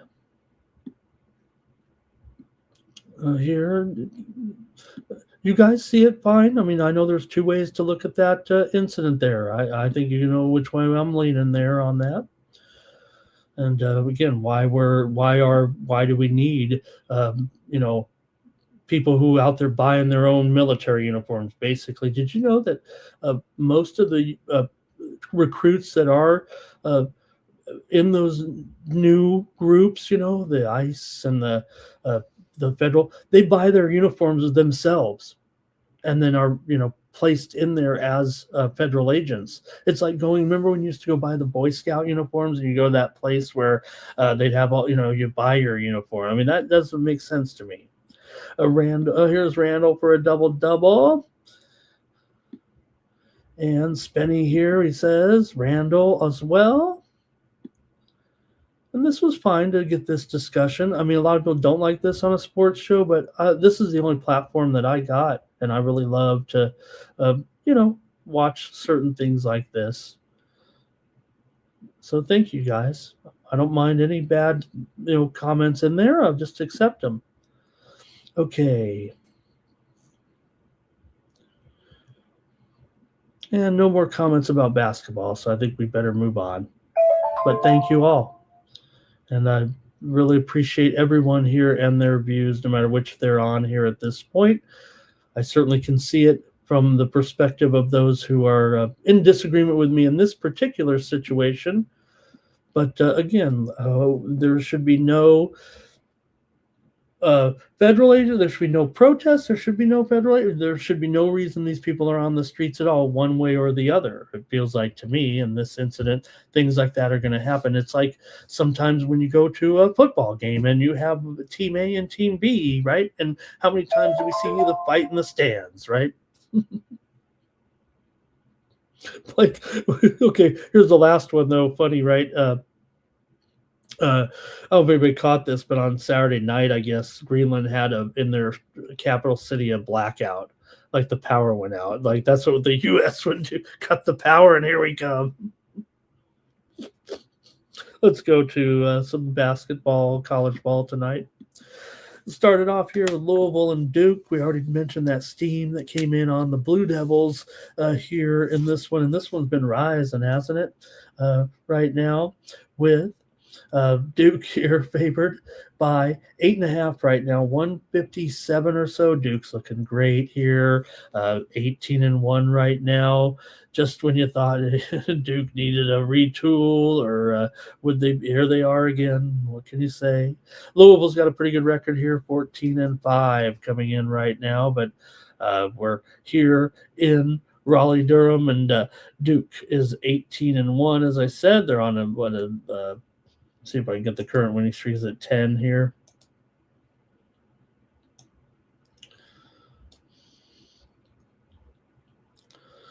Duke, 7 straight here right now for the Blue Devils. They've covered 4 of their last 5 games coming into this one. The only one they didn't cover was a home game against SMU. They won by 7 as a 15-point favorite. After that, they covered against Cal, covered against Stanford, covered against Wake. They are 8-6 against the spread as a favorite. This is only the 3rd time this season that Louisville is an underdog here, and they are 0-2 in those games as an underdog. Louisville's been a hardcore under for sure so far this season. They're 7-12 to the under. 5 of their last 6 games have gone under. 4 of the last 5 meetings between these two teams have gone under. They did play their first meeting already, and it was 84-73. The Blue Devils won at Louisville 20 days ago. Duke was a 1.5-point favorite in that one. Duke's kind of owned the series for sure. Louisville is 0-4-1 against the spread in their last 5 meetings against Duke. Last year here in Raleigh, in Raleigh-Durham here, 73-62. Blue Devils got the win as a 6.5-point favorite in that one. These two teams are combined 14 and 24 to the under. Duke has gone over in 6 of their last 9, but in general, it does feel like under trends here anyway. So let's hear from you in the chat with this one between the Cards and the Blue Devils here at Duke. All right, here we go. Now I'm going to have to run through try to find the Duke plays through the political talk. But that's okay, man. I mean, look, the one thing that we're missing here is right in this world, and look, this is a sports chat room, but it's just a reflection of me talking about things. But the one thing that we don't do enough of is talk. It feels like now. I mean, here I am basically living in the satellite studios, never going anywhere. Okay, chosen one. He's on Louisville. And Terrell's going to the game tonight. He's convinced. He got to go. Terrell, all right, nice job. Great. Robert's on Duke here. And Blake's going to take Louisville and the under. All right. Hey, good night, Munchie's here. Great to see you. Good night, Munchie. Where you been? How you been? Good to see Good night, Munchie in the chat. All right. Spenny says, take Boozer, 20 points and 10 rebounds. Talk about all the player of the year candidates, and I didn't really throw in Boozer in there. He's still got to be considered up there with all those guys, with Lenborg of Michigan. He's got to be in there, right, as well. And I think DeBonsa is the man. Right now for me as player of the year, but Boozer here, I didn't even look to see who the favorite is at this point. Duke here for Bobby Mack. And, Chris, thank you for this one. South Carolina State money line. I'm going to write that down here, says Chris today. All right. They're playing Delaware State today. All right, and I'm going to take the under here with Louisville and Duke today.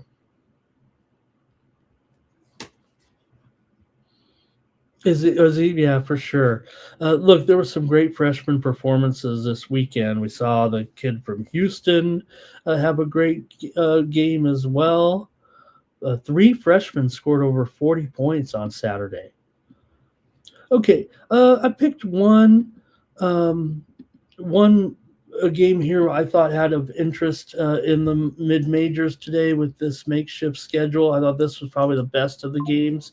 You do have Morgan State and Norfolk State in this one. This is in the MEAC. Funny to mention it. You look at the schedule today, and if you look at you ever look at the fan match on KenPom, this is actually the lowest rated game of the day, but it has big impact in the standings. You have Morgan State here 3-2, Norfolk State 3-2, Eastern Shore is 4-0, North Carolina Central's 3-1. So I just thought it was a good game. Like I said, if we can cover every team at least once during the season, I think we've done our job. I think here on this show we probably do it for 2 or 3 games for each team, and then when we get to the postseason, right, and everyone comes jumping into the college basketball realm, the viewers of the Morning Steam, we've handicapped these teams. Maybe you've even watched them a little bit, so we're on top of it here on the Morning Steam. This is probably the most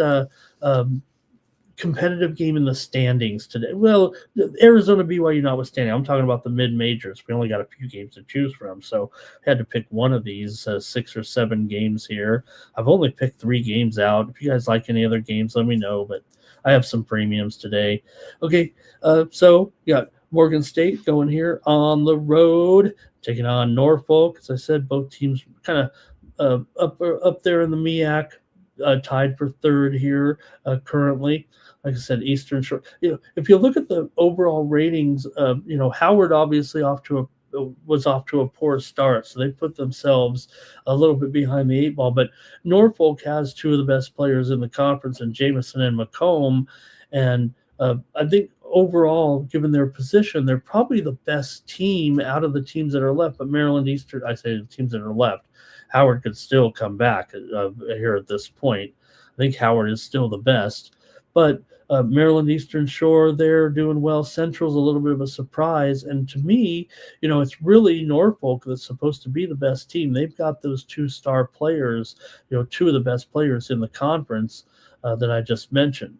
Norfolk has won two straight. They beat South Carolina State and Coppin, covered them both as favorites. Morgan, meanwhile, also has won two straight as underdogs outright. They beat Delaware State and they beat Howard again. So Howard, that was another crucial loss. That was at Howard. So Howard's been a big disappointment, actually. We got Bryce Harris, but that's really all they got, it feels like.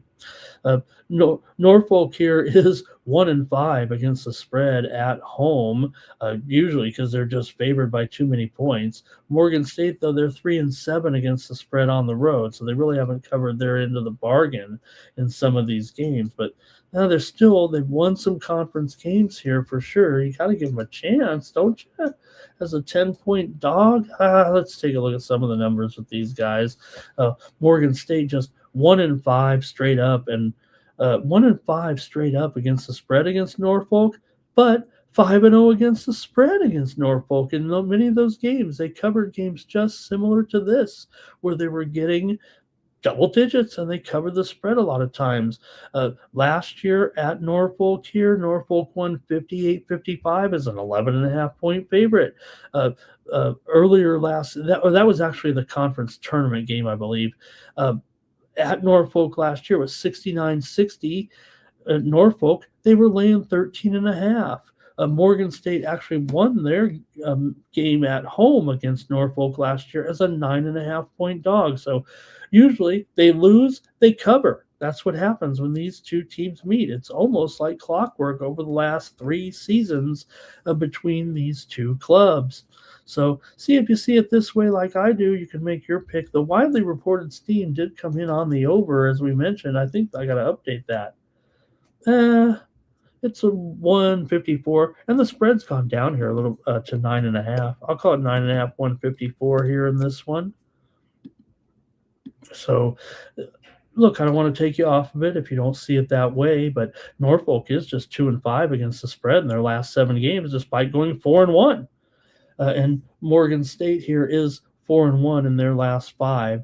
They have they beat South Carolina State as well. We mentioned South Carolina. You guys mentioned them as well. South Carolina State's 2-2. Really, only Coppin and Delaware are kind of the bad teams. I say the bad team. We know how this conference works, but let's see how you have it here with this one. I think this is probably the feature of the mid-majors just because of the standings. I know a lot of people might look to Rio Grande Valley and Corpus Christi. Maybe that's a game we could talk about as well. I think that one had some importance in the Southland. So, okay, let me hear from you maybe in this one. I just tried to pick out a game we could talk about that had some interesting statistics here in this one. I don't know how I can go against a Morgan State after talking it up like that. Give me Morgan State. Give me the Bears here in this one. Give me Morgan State over Norfolk in this one. Let me go to the chat, see if I convinced everybody just to take Morgan State. Maybe you'll be on Norfolk. All right. Robert's on the over here. And also he's on Morgan with me. Twisted's on the under. Hello to Stop Geo in the chat. Thank you, Stop Geo. Yeah. Oh, man, we didn't have a nuke here today, I don't think, right? So if you like this video, subscribe to our channel, Sports Money, here on YouTube. Maybe he was here. I'm trying to think. R. Thompson, Morgan State here. Power Critter, though, likes Norfolk. And let's see here. Morgan State for blue. Online Legacy, Morgan State on the spread. Blue says Duke and Morgan State. So, all right. Well, hey, if we go down, you can blame me on this one. But those are very interesting trends. And I think in this conference, you kind of more apt to buy into those trends a little bit when you're talking about this situation, don't you think?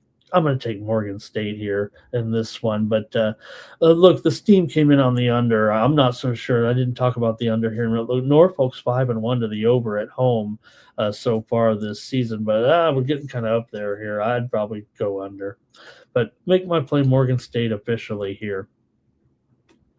Okay, let's get to the big one here right now. If we want to come back, like I said, I think we've kind of had steam in every game, all the other games there a little bit, but maybe Rio Grande Valley and Corpus Christi we can come back and take a look at here as another important game here. Let's go to this one.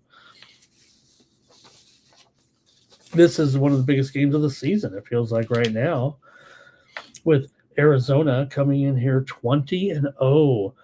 Here, BYU 17-2. We know Arizona's ranked number 1 in the country, although I think the other poll has them number 2, right? Terrell's my pollster. BYU comes in ranked 13th. They did lose a couple of games back. Now they're off of a win over Utah, but they did not cover, and they lost to Texas Tech at Texas Tech by 13 as a 2.5-point dog. We had Tech in that one, actually. But BYU's failed to cover in 4 straight games here right now. In Arizona, coming in off of a win over West Virginia, 88-53, they crushed them. They also crushed Cincinnati, back-to-back home crushings. They did fail to cover at Central Florida last road game, 84-77. I had Central Florida in that one too.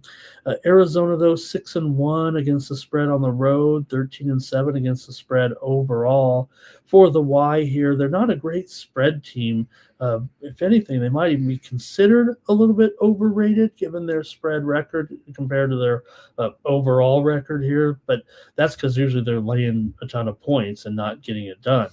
BYU is just 1-4 against the spread in their last 5 overall. They've won here 9-0 at home, 13 straight at home dating back to last season. They've also won 14 of their last 16 conference games. Arizona is just 2-4 against the spread in their last 6 against BYU. The two teams did meet twice last season.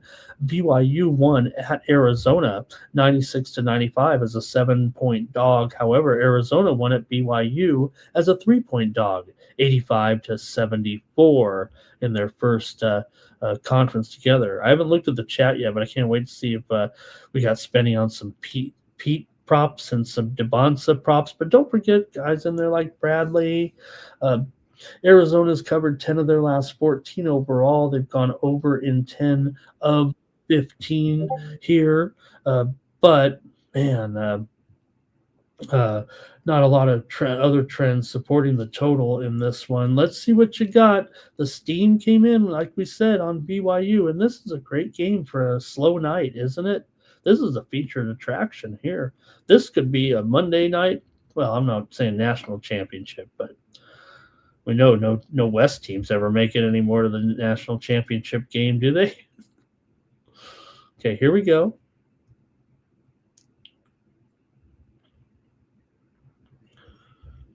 Okay, Power Critter likes Arizona, Chosen One, Arizona, Twisted, Arizona, Blake, Arizona. Wow, lots of Arizona. That should be a good one, 9 Legacy. We're going to have a lot of games here in the next couple once we warm up a little bit. I got the heat on in here big time. It's already up to 43 here in Vegas. Robert's on BYU. And no doubt, Chris, Arizona's going to lose sometime. In the college basketball today, no one's going undefeated anymore, right? This is a game they're going to lose. I've got BYU as my pick here tonight. I know that everyone in the chat feeling like they're on Arizona here, but I'm going to take the Y in this one. I'm going to rely on DeBonsa here. I think he'll outpoint Pete. All right. Hey, Wine Time's here in the chat today. Hello to Wine Time. He might have an opinion on this one. And Chris going with me here, a little bit of BYU. And let's see. DeBonsa is being compared to McGrady and David Robinson maybe, or um, and Peterson. Well, yeah, right. Nine Legacy Peterson can't even make the lineup half the time, right? Jordy's on Arizona. West up parlay here on Arizona. So a lot of Arizona, no doubt about it. I'm taking BYU. You guys, I'm a believer that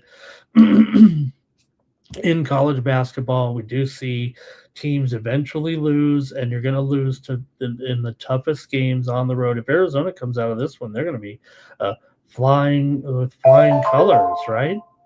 So, in fact, I'm going to update that line. It's not quite 2; it's definitely 1 here right now. And let's see, is the total still 166? No, it's down. In fact, the spread right now is Arizona 1.5, and the total here about down to 164. So, move to the under here in this one between Arizona and BYU. Look, I might be Mr. Under here, but I'm not so sure about this one, guys. In fact, let's do the double play. I like the over in this game, actually. And if it's down to 164 here, I'm going over here in this one, but I'll take BYU in the over. Let's do our parlay here on the show. You guys told me to do a parlay. Well, I know that you guys suggested we get something together, but at least for now, I'll do a parlay here. Give me the over in this one with the Y. Okay. All right, and look, I didn't do a graphic, but look, maybe I can just pass along another game I can do here. I only picked 3, so maybe we do one more here. But Rio Grande Valley is taking on Corpus Christi tonight, and maybe the other semi-important game in the standings anyway. There, let me take a look currently at the standings right now in the Southland. Corpus Christi is in 3rd place at 7-4. Rio Grande Valley is 5-6 in 5th place. Kind of a close matchup is the way I'm viewing it. We know that Stephen F. Austin and McNeese are head and shoulders above the other teams, but anything can happen once you get to the conference tournament. These guys can at least be a good seed here. Both teams in the top 5 or so in the standings in this one. So just want to maybe do one more pick. I didn't really plan for it here, but in this matchup, I'm going to take Corpus Christi here to win and cover at home. I don't even know if it's the most popular play at this time. I think the Sharps are actually on Rio Grande Valley here, and maybe for good reason. Rio Grande Valley is coming in with a 3-game winning streak right now. But Corpus Christi, if you go back and look at home over the last couple of seasons, they've been just dynamite.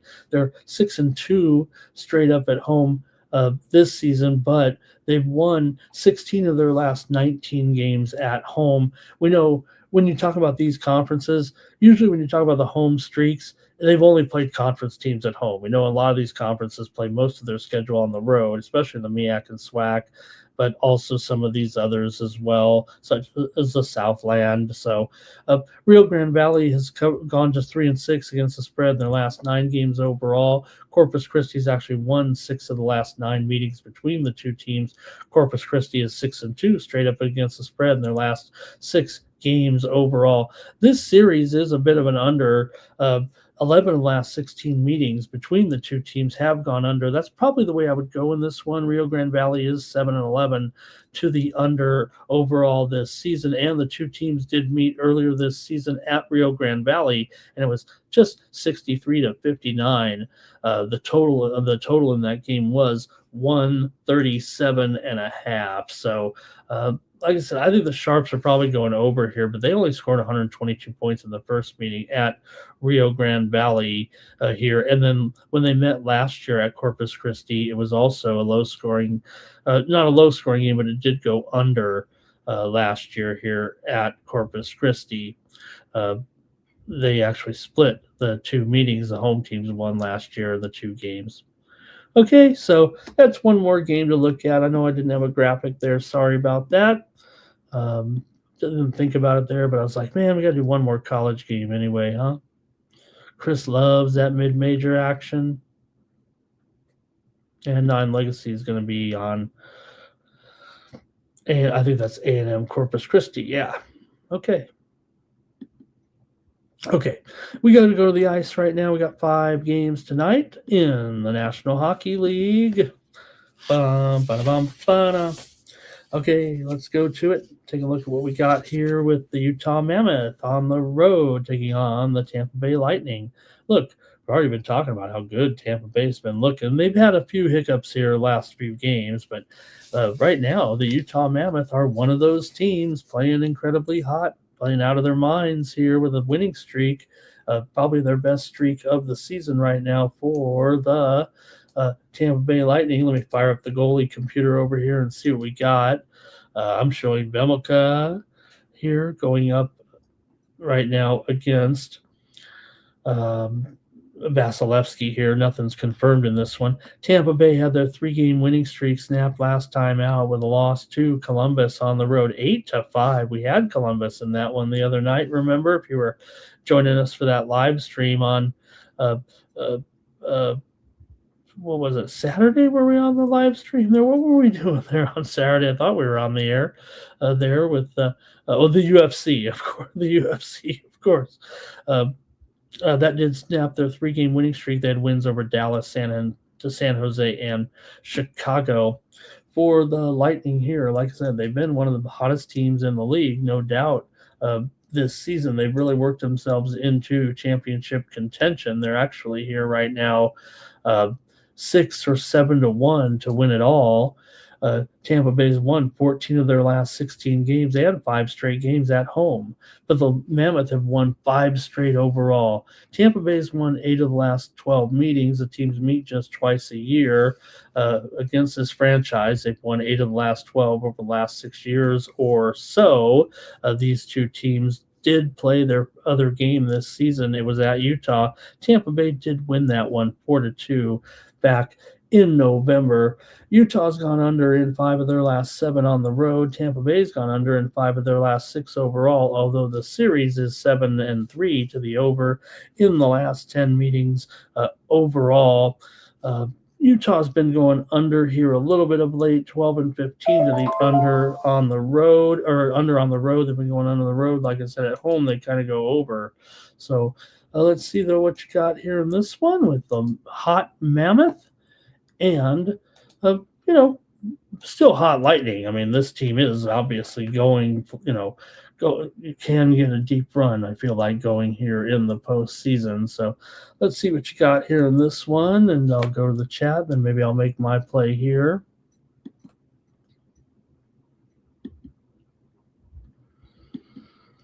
All right, Robert's on Utah here in this one. Blues on the Lightning. Blake likes the under here in this one, and I think I'm with Blake. Give me the under here with Utah and Tampa Bay today, especially I have 6.5 under 25. That's probably what I'll bet personally, but if you want to grade me on the show here, it's mostly 6 over 20. I think it's about maybe 2/3 of the books are using the 6 total as their main total, but it is 6.5 under 25 at DraftKings, 6.5 under 19 at BetOnline. So I think I can go with that one a little bit. I'll take the under here with Utah and the Mammoth, and I'll lay that juice and play the hook here in that one.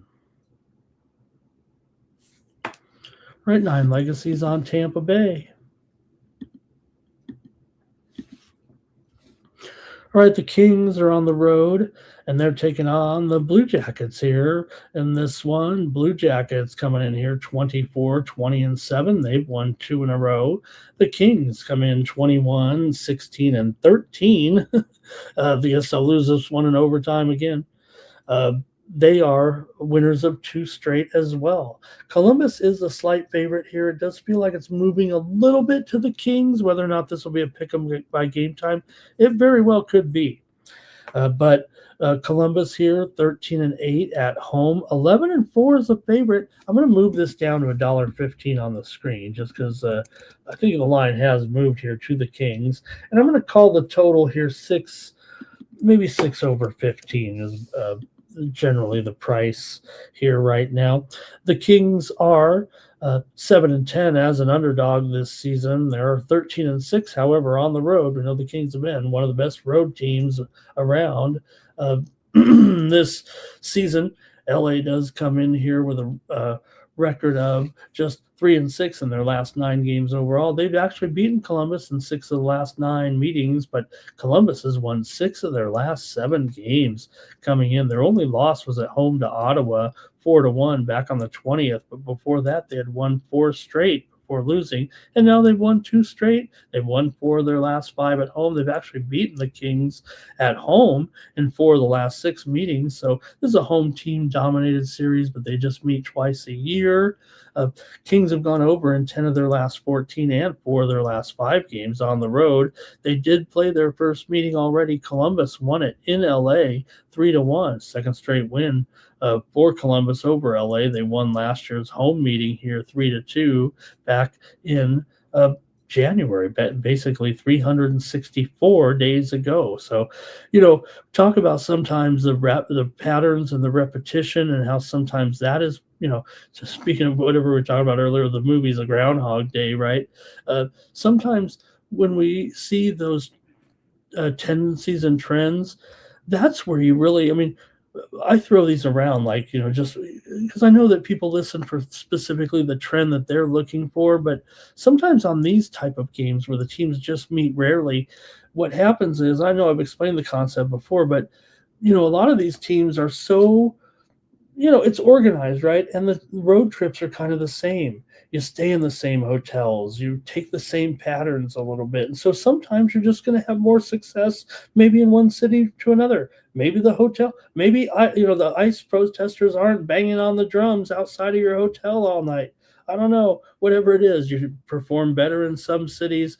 Maybe like Robert Kraft. Maybe the massage parlors are better. I don't know, but you just see those patterns a little bit, and that's what gets you on some of these teams or some of the underdogs here. Now, look, the Kings are probably the better team here at this point. Or are they? I don't know. It's a pick 'em here. If you look at the point totals overall, Columbus has been on such a nice little run here right now. It feels like, hey, what can you say? They're kind of a contender here.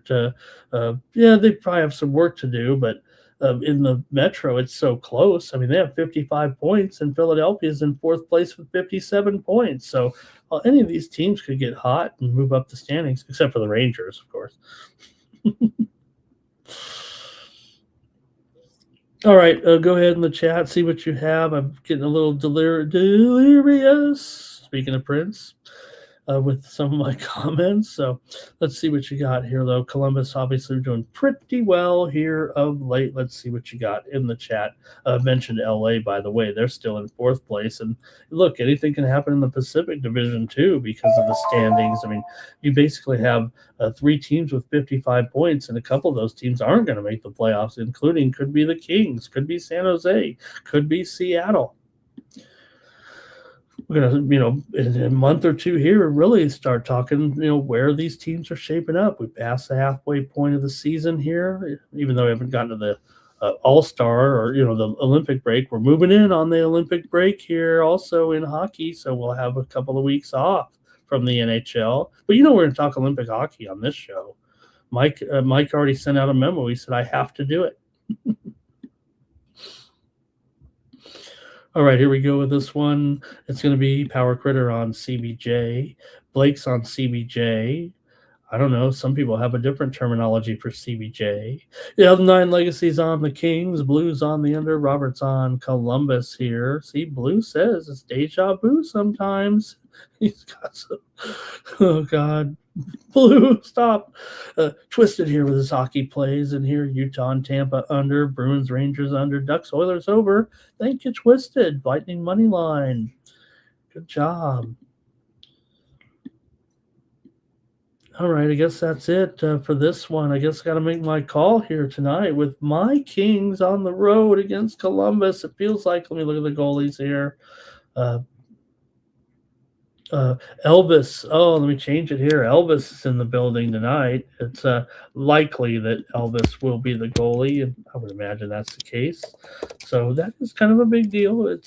There's a difference, I think, in Columbus between the starter and the backup. Greaves has had his moments. Look, Elvis's numbers aren't there, but it feels like he's kind of the guy. So Greaves did start 2 consecutive games here for Columbus. So Merzlikins will go tonight. Look, ever since the Blue Jackets have made the moves here, all of a sudden Merzlikins has been playing better since Bonus took over as the Blue Jackets head coach. He's gone 2-1. So I know these guys haven't been consistent at all here, and that's kind of been the problem a little bit with Columbus. But like I said, they've had 2 nice winning streaks here right now. This game may be a little bit tougher, but I think in this one, I'm going to take the Columbus Blue Jackets to beat my Kings tonight. Give me Columbus here over the Kings. I think I have a premium on the total. So, all right. Here we go. Next up, Islanders and Flyers here. Action here on Monday night. Hey, the Islanders come in here 27, 19, and 5. I rate Sorokin very, very high right now. His metrics say his expected goals average, right, is very, very good, among the best in the league, despite a mediocre record. If he gets hot here like he can, I think the Islanders here maybe starting to get rolling. They're already looking good with a good record here. Flyers have done well, 24, 17, and 9. It's the Flyers coming in here off of a win in their last out over Colorado. They crushed them 7-3 with that 4-goal third period 3 days ago. They also played pretty well at Utah, lost that game though 5-4 in overtime, and beat BGK on the road. So that was a good road trip for the Flyers. They definitely held their own there in that series. But look, the Islanders come in here. They have not played well, actually, with losses to Seattle and to Buffalo. But, man, they're 20-14 as a dog, 13-10 on the road. I'm kind of partial to this Islanders team, but let me know what you think. Maybe I'll just go to the total here. Flyers are obviously doing pretty well. For New York here, they've lost 4 of their last 6. They've also lost 4 of their last 6 overall to the Flyers. Islanders have gone under in 12 of their last 17 on the road, and they've been going under big time in conference games. Philadelphia is just 2-7 straight up in their last 9, 1-4 straight up in their last 5 at home. Like I said, despite that little bit of a surge here of late, but over the last 2 or 3 weeks, not so much. Flyers have gone over in 5 of the last 7 meetings between these two teams, and the Flyers have gone over in 5 of their last 6 games overall coming into this one. But look, the Islanders are, they're a profitable team on the road. I'm going to take the under in this one with the Flyers and the Islanders. Give me the under here. I talked up Sorokin still. You got Sammy Urson in here, I believe. I believe Sammy Urson is confirmed, yes, as the starting goalie here. Urson, look, for whatever reason, he was not looking good for the first part of the season, but Urson has kind of got it rolling here right now, especially since Vladar has been bothered by the lower body injury. So Urson here 2-0-1 in his last 3 with a 3.0 goals against. So pretty good numbers considering he was 6-9-4 in his previous starts before this little bit of a surge. But I still think it's going to be pretty tough. I'm going to take the under, though, here in this one. All right, let's see here. Robert's on the under as well. I think Blue's on the over. And let's see here. Power Critter on Philadelphia. I think Blue about to. Oh man, Blue was on a roll, but now he's about to get banned. Oh man, about to get timed out. Blake here's on the Flyers. All right, I'm going to take the under in this one.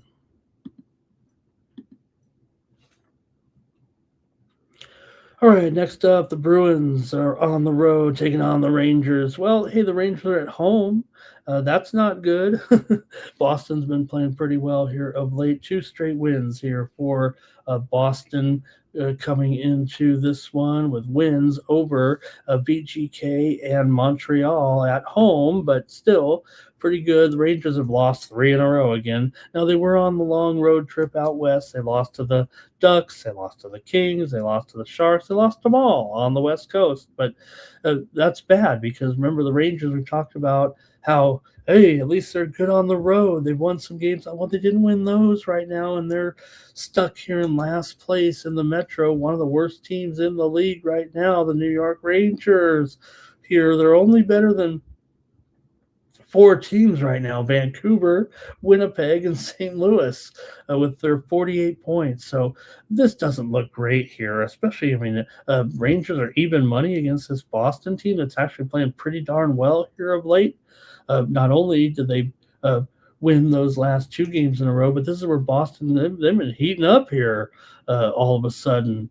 And for weeks, right? They're 8-1 in their last 9 games overall. Now they've struggled in this series with just 2 wins in the last 6 meetings. In fact, Boston did lose at home to the Rangers back in November, 6-2, but they did win that big game 10-2 over Quick. It makes me wonder if Quick is even going to be the goalie in this game today, but I think right now he is kind of shown as maybe the guy who is going to be in there, but maybe he'll be up to the task. What happened was I believe they left him in there the whole game in that 10-2 loss. That was when they were having injuries. They still do, but what happened was the injury to Shesterkin, the lower body injury there that has him on the injured list right now. Quick had to play the whole game. He gave up 10 goals. So Zadorov is questionable here for the Bruins. That's one notable injury for sure, with an ankle injury. But still, Bruins, man. The Rangers at home, they're awful at home. The Rangers are 5-13 straight up at home. Now the Bruins are 10-5 as a favorite this season here. So I think this is a good matchup for the Bruins here. The Sharps are on the Rangers because that's what they do. But I couldn't do that here. Let me see what you guys have in the chat. I think I'm going to go under in this one with Boston and the Rangers, but maybe you can hear it. Maybe I'm going to be on the Bruins, but let me take the under here as my overall pick. It is clearly 6.5 here in this game, pretty much everywhere. Yeah, it's juiced to the under here, but it is 6.5. And really, a 6.5 with these teams. The Rangers are 7-15 to the under at home. Boston does trend a little bit over, especially 14-10 to the over on the road, but just 8-7 to the over as a favorite. Really, it's going to go over 6.5 here tonight. Maybe because the Rangers here have given up all these goals here in the last several games. The Rangers right now have given up 23 goals in the last 5 games, but they just scored 1 against San Jose in that last game, a loss of 3-1. Boston here, meanwhile, they're scoring pretty well, and they've been involved here right now in 4 straight overs, so maybe that's part of it. Let's see what you got here in the Bruins and the Rangers. Jordy likes the that might have been the other game, actually. Here's let me see. Blake's on the Bruins. Blue's on the Bruins. And Robert is on the Rangers here. And Power Critters on the under here in this one. Okay, I'm going to take the under here for sure. But look, I think the Bruins here expected in goal tonight. Probably Swayman here. And that dude is Swayman. And he's a 20-12 with a 2.89 goals against, a 90% save percentage. Boston doing pretty well here, no doubt about it. They've been moving up here right now. Still could use some more points. This Atlantic Division is tough. But remember, outside of San Jose, Boston's the most profitable team in the league. They are up 12.5 units this season, although most of it has been at home, to be fair.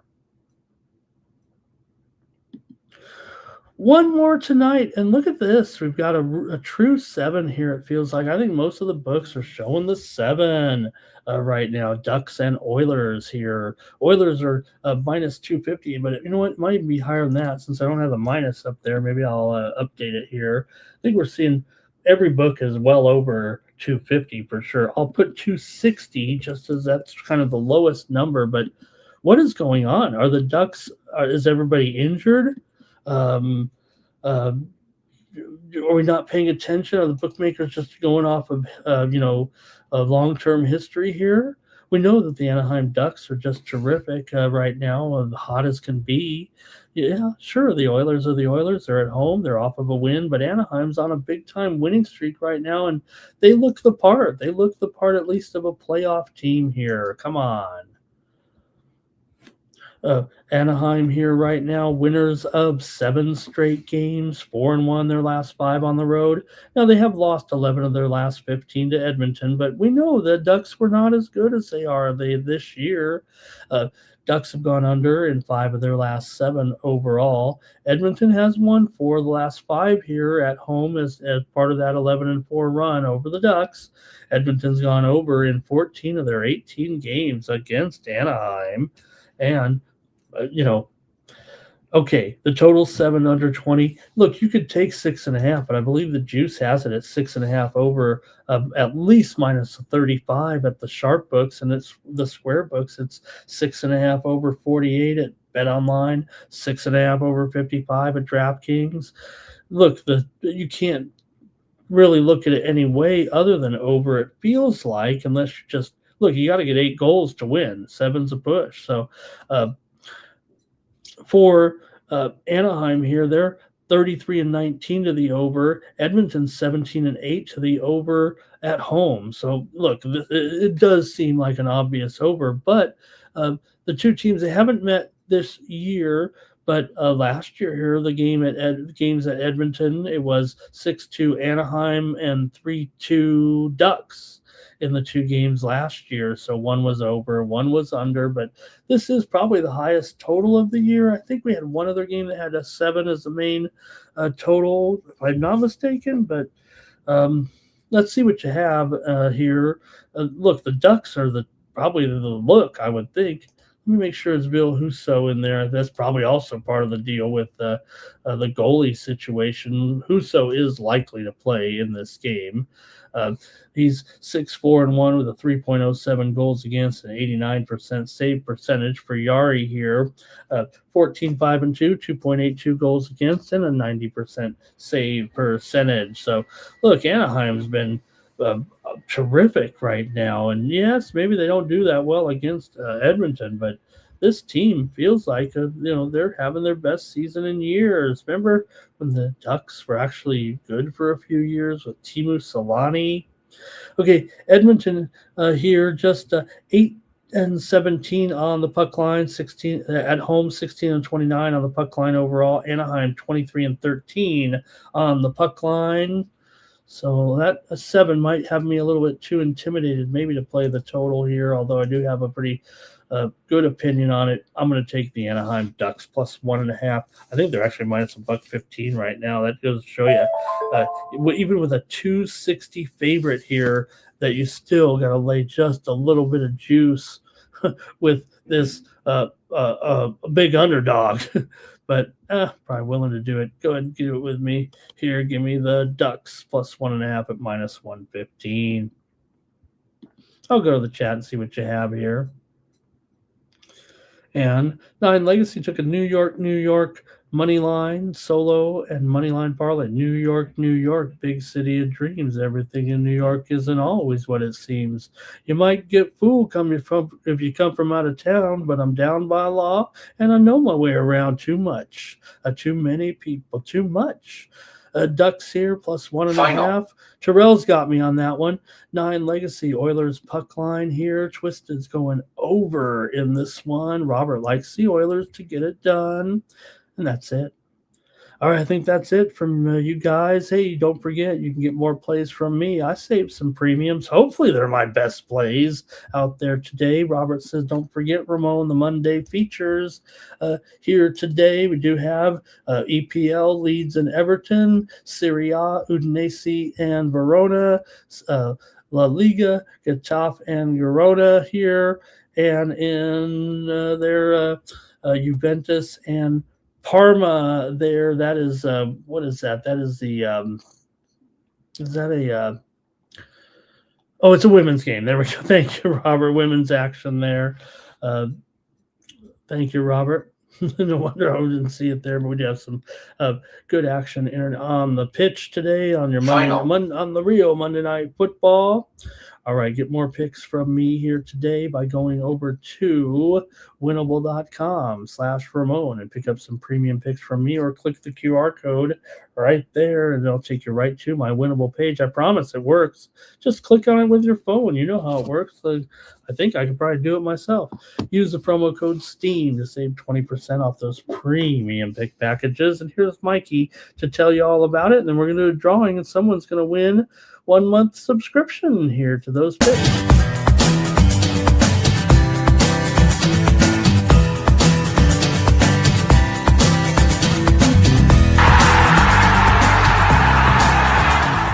Hey, it's Mikey Money here, letting you know the Sports Money team is live on Winnable. Come check out our best bets.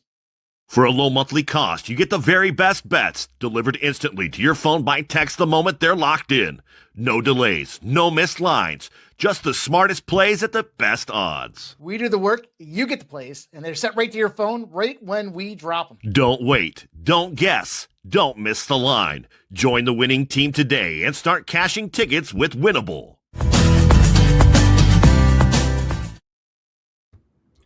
All right, let's do the drawing here. Thank you for all the comments today and everyone joining me here on the chat here for the show. Mikey will be with you today. I think he's had some cancellations lately and the weather is so bad he might get frozen over there, but hopefully we'll have Mikey give you the primetime action today on pre-gaming. If not, check him out over on Winnable. And let's see who wins the Winnable 1 month free from me. Get my plays. Why not check them out? 42 of you commented today. Everyone's stuck in the house here. Power Critter, Cash King, Blue, Scott Kobe, Chosen One, Wine Time, Seth, Josh, 9 Legacy. The winner is Markel Money. Markel, look at him. Look at Markel there. Markel, are you sitting outside in like some snow there? But are you in front of a sauna?